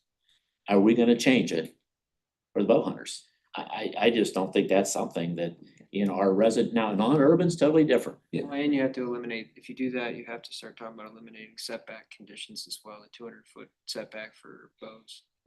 And that's not up to us. No, that is, that one's up to us too. I thought that was state. No, the acreage minimum is both. Oh, I'm Yeah, sorry, and- acreage, but also the setback, And the the setback 200, you're asking. 400 feet. We can be, the city can be more restrictive than the state, but not less. That's exactly right. The state leaves that authority to the municipality to enforce. So we have a policing mechanism in that regard to, 3 acre minimums. I mean, technically, it's pretty crazy what the state would allow. If you don't have anything on the books, like our firearm and hunting regulations, people can hunt wherever they want. There's no restriction. On private There's property. firearm regulations, but for archery, it's a little different. On private property, you still, and there's something important to understand too, is that there are still private property rights we need to take into consideration. What was that? Sorry, go ahead, it's okay. But also, trespass is still a major component. If you look through the code of regulations from the state, the conservation department, that's a very large message throughout, is the private property and ensuring that you have permission. And there also are concerns too. I mean, if you reduce it down from 3 to 1, if you're using aggregate, if you're adding half-acre lots together, and, you know, the state does say you can't shoot an arrow or projectile across the street. So that's one thing too, so you can't do two properties that are across the street from one another. They'd have to be contiguous on one side of a public right of way. There's some weird considerations that have to be met in order for it to work. That said, in theory, the city could have it, you know, be a 1 acre minimum and have setback requirements that match it, which would be, you know, 50 feet, which that just, to me, sounds pretty scary. And it starts getting, I Well, think we're gonna have some residents reach out. I think, I mean, so the plan, just so everybody understands, you know, we're following this motion, so we're gonna have this much larger in-depth conversation, you know, next month. But, you know, like from what I have seen in gathering some information, our city, outside of the size of the parcel, is the least restrictive hunting city of anyone that I have found. Yeah. So, you know, I think that, you know, that again kind of comes back to some of this public comment and some of these other things, like, you know, a lot of the statements or questions that are being asked, they're not, we don't really get to, we can't let them feed deer to hunt them. That's an MDC thing. So, you know, I think partly what will wind up happening when we have these conversations, like, you know, the concept of this conversation is to try to answer the question that was asked at the council, which is it feasible to incorporate bow hunters in the wider management of the deer? That's the question that we're going to try to answer. My hope is that we will come up with some level of a consensus out of here that will go to the council to have that conversation. All that other stuff is a whole different kind of a conversation, and just based on what happened before is gonna be a long one, no matter what we were trying to do. Well, when we talk about it next month, are we going to have the city give us some facts as far as like, have you talked to other municipalities that are using bow hunters? But are they just people that are going out and hunting? Or is it their cities giving them permission like to go hunt? Like, there's just things that I want to make sure that everybody, like, here's the facts, and I know there can still be arguable or whatever. Mhm. But, and who has the right to say certain things, like the state has to say that, so we can't, you know, just like bullet points, like here, you know, here's the things, like, so we all are working from the same page. That's not opinion, that's not, you know, no feelings involved, like this is what the other municipalities do, this is how many deer they call, but it's not with a contract with the city, it's just individuals going and getting their own permission to hunt on those. And maybe that's not how it is, that's what I'm asking. Everyone I've talked to, that's Like- how it is. Is this a city-run effort, or is this X amount of deer called by people that go out and get their own permission and hunt? Like, I feel like we all need to understand the way it works everywhere else, because you can say, yeah, they call all their deer in other cities, but is that just like hunters that are just going out and doing it? That Yeah. means they have, there's two things that are included there. It means there's permitting present, so that means we don't require permitting, they can just do it here in Wildwood without having to apply. I wanna be careful about this because it is Yeah, an you're right. I don't important mean to- topic. I know, okay. So well, like, Yeah. what I would love, if it works, I know Tracy, you have already emailed me some stuff, so if there's something specific, for those of you that are here, and I'll reach out to Jason and Cliff and Chris, if there's something specific that you would like to have a definitive, however you wanna phrase that, answer on, if you wanna, you can send it to me, send it to Tom, send it to both of us, I don't really care. But, you know, my goal, I know that the attorney has been working on a whole lot of questions that have been asked to be able to say, this is the answer, or this is the answer, and here is the power that the city has to change this section of whatever it is that we want. Because at the end of the day, the question that we're going to be asked is it feasible to incorporate bow hunters in this program? The question is not, are we turning this over to the bow hunters? What is that going to look like? All of those things. We don't have a program outside of the one that was already approved before. So without us creating a whole new one, the only question we can answer is there a place that bow hunters fit in what currently exists? Outside of that, those are all new questions that we gotta ask and I figure know out. this will be a huge conversation, so that's my goal, is to have as much factual information so that we have a starting point for the conversation and we're not just going, Mhm. well, I think this and I think that. I want to have it like as much as we can. Obviously, there's going to be opinions involved still, but There will, and but I'm gonna say it again, because this is what you're gonna hear a lot. The question we are being asked is it feasible within the current program? So one of the things that will be laid out is, this is what the current program is. Right now, the program is on a pause because we don't have a vendor, but we do have a program set up. And so, you know, the question that we answered, I guess, in December was, we don't like this vendor's contract. That doesn't change the fact that we still have to create a whole new thing if that's what we're gonna do. And that takes time. I mean, we certainly, somebody could try to make the motion to do it, but you know, we had, I don't know how many open houses to figure out this current year. It was a lot. we have a whole committee Almost to 3 do it. years. Well, we had, not only we have a committee, we had like Yeah. fairly regular open houses on all of this stuff.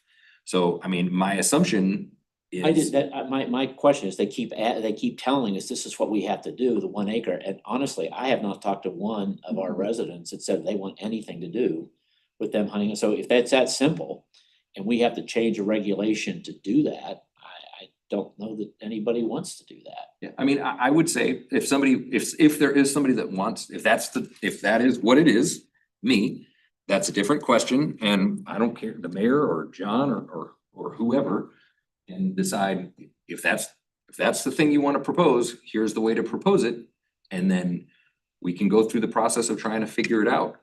I don't think that it would be particularly well received, but I can only speak for the people in Ward 4. They Well, would and be I in think that. part of that is a difference of, Difference of ordinance. right now, the way it was originally set up is 3 acres, there's 3 acres in even some of the more dense Mhm. areas in the city. Yeah, I mean, But that doesn't mean, you know, the city's not taking responsibility to give people a blessing to go hunt on private property. right, and I mean, from what I have seen with some of these other municipalities that I've talked to, their size on that is really kind of predicated on the larger slots that were in those cities when they figured it out. So, I mean, the largest lots in Wildwood are significantly larger than 3 acres. Sure. And so I think, I wasn't around then, my assumption is they went with that because most people are under the understanding that all properties are going to be 3 acre properties out here. They don't factor in, you know, some of the more dense areas, but I think that's what it was, but I wasn't around to figure that out. So I'm going to try my best next month to just, and I'm not trying to quell whatever you guys wanna say, I'm just trying to say, we are trying to answer one question. We're not trying to figure out all of the other pieces. Now, that date was April 8th, and then the next council meeting is April 13th. Correct. So our 120 days is April 8th. Correct. We'll be meeting on the 2nd or something. Yeah, it's gotta shift around a little bit, but yes, we will be meeting prior to the meeting, and then as is appropriate on that motion, we are delivering our report when it was asked for. So we should be in some shape. There does appear to be like 3 different contingencies of people. There are, I mean, well, we can talk about it. I mean, I went out in the field with a whole different group of people. They had a whole different opinion, bow hunter guys. So, you know, there is I would say, just as there are lots of different opinions on how we do it in general, there seems to be an equally large number of opinions on what they would like to have happen, and I get it. I agree. Thank you. Yeah, all right. Anything else? Yes, sir. Legal counsel review. Yes. 10 years is up. We've done it the last 30 years. Every 10 years, we've done a review and looked at who we want to be our legal representation. Yes. I actually stumbled on that the other day, but I'm sure Mr. Lee has it, the whole request for legal review for legal services. Are we going to address that, or are we just gonna let it go? No, I think the plan is to do that. You know, as I said a couple months ago, we're trying to get to a place where there's gonna be some level of change here very shortly. So I don't want us to be in the middle of something like that and then have to get other people up to speed. So my hope would be, once we get past April, then the next group would be, you know, probably the new folks, or we'd have an understanding of what that's probably gonna look like, and then we can have that conversation. But my recommendation, you know, if we were all stay together and do this thing and it is what it is, then we would probably be having that conversation in May. That's nice. Thank you. Yep. Anything else? All right, then we need a motion to adjourn. So moved. Made by Mr. Marshall, second by Mr. Vanek. Non-debatable. All those in favor, please say aye. Aye. Any abstentions? Anybody say no? Great. Thanks, everybody. I know it's a late night. Thank you. Good job, everyone. Yeah, it's a lot of stuff.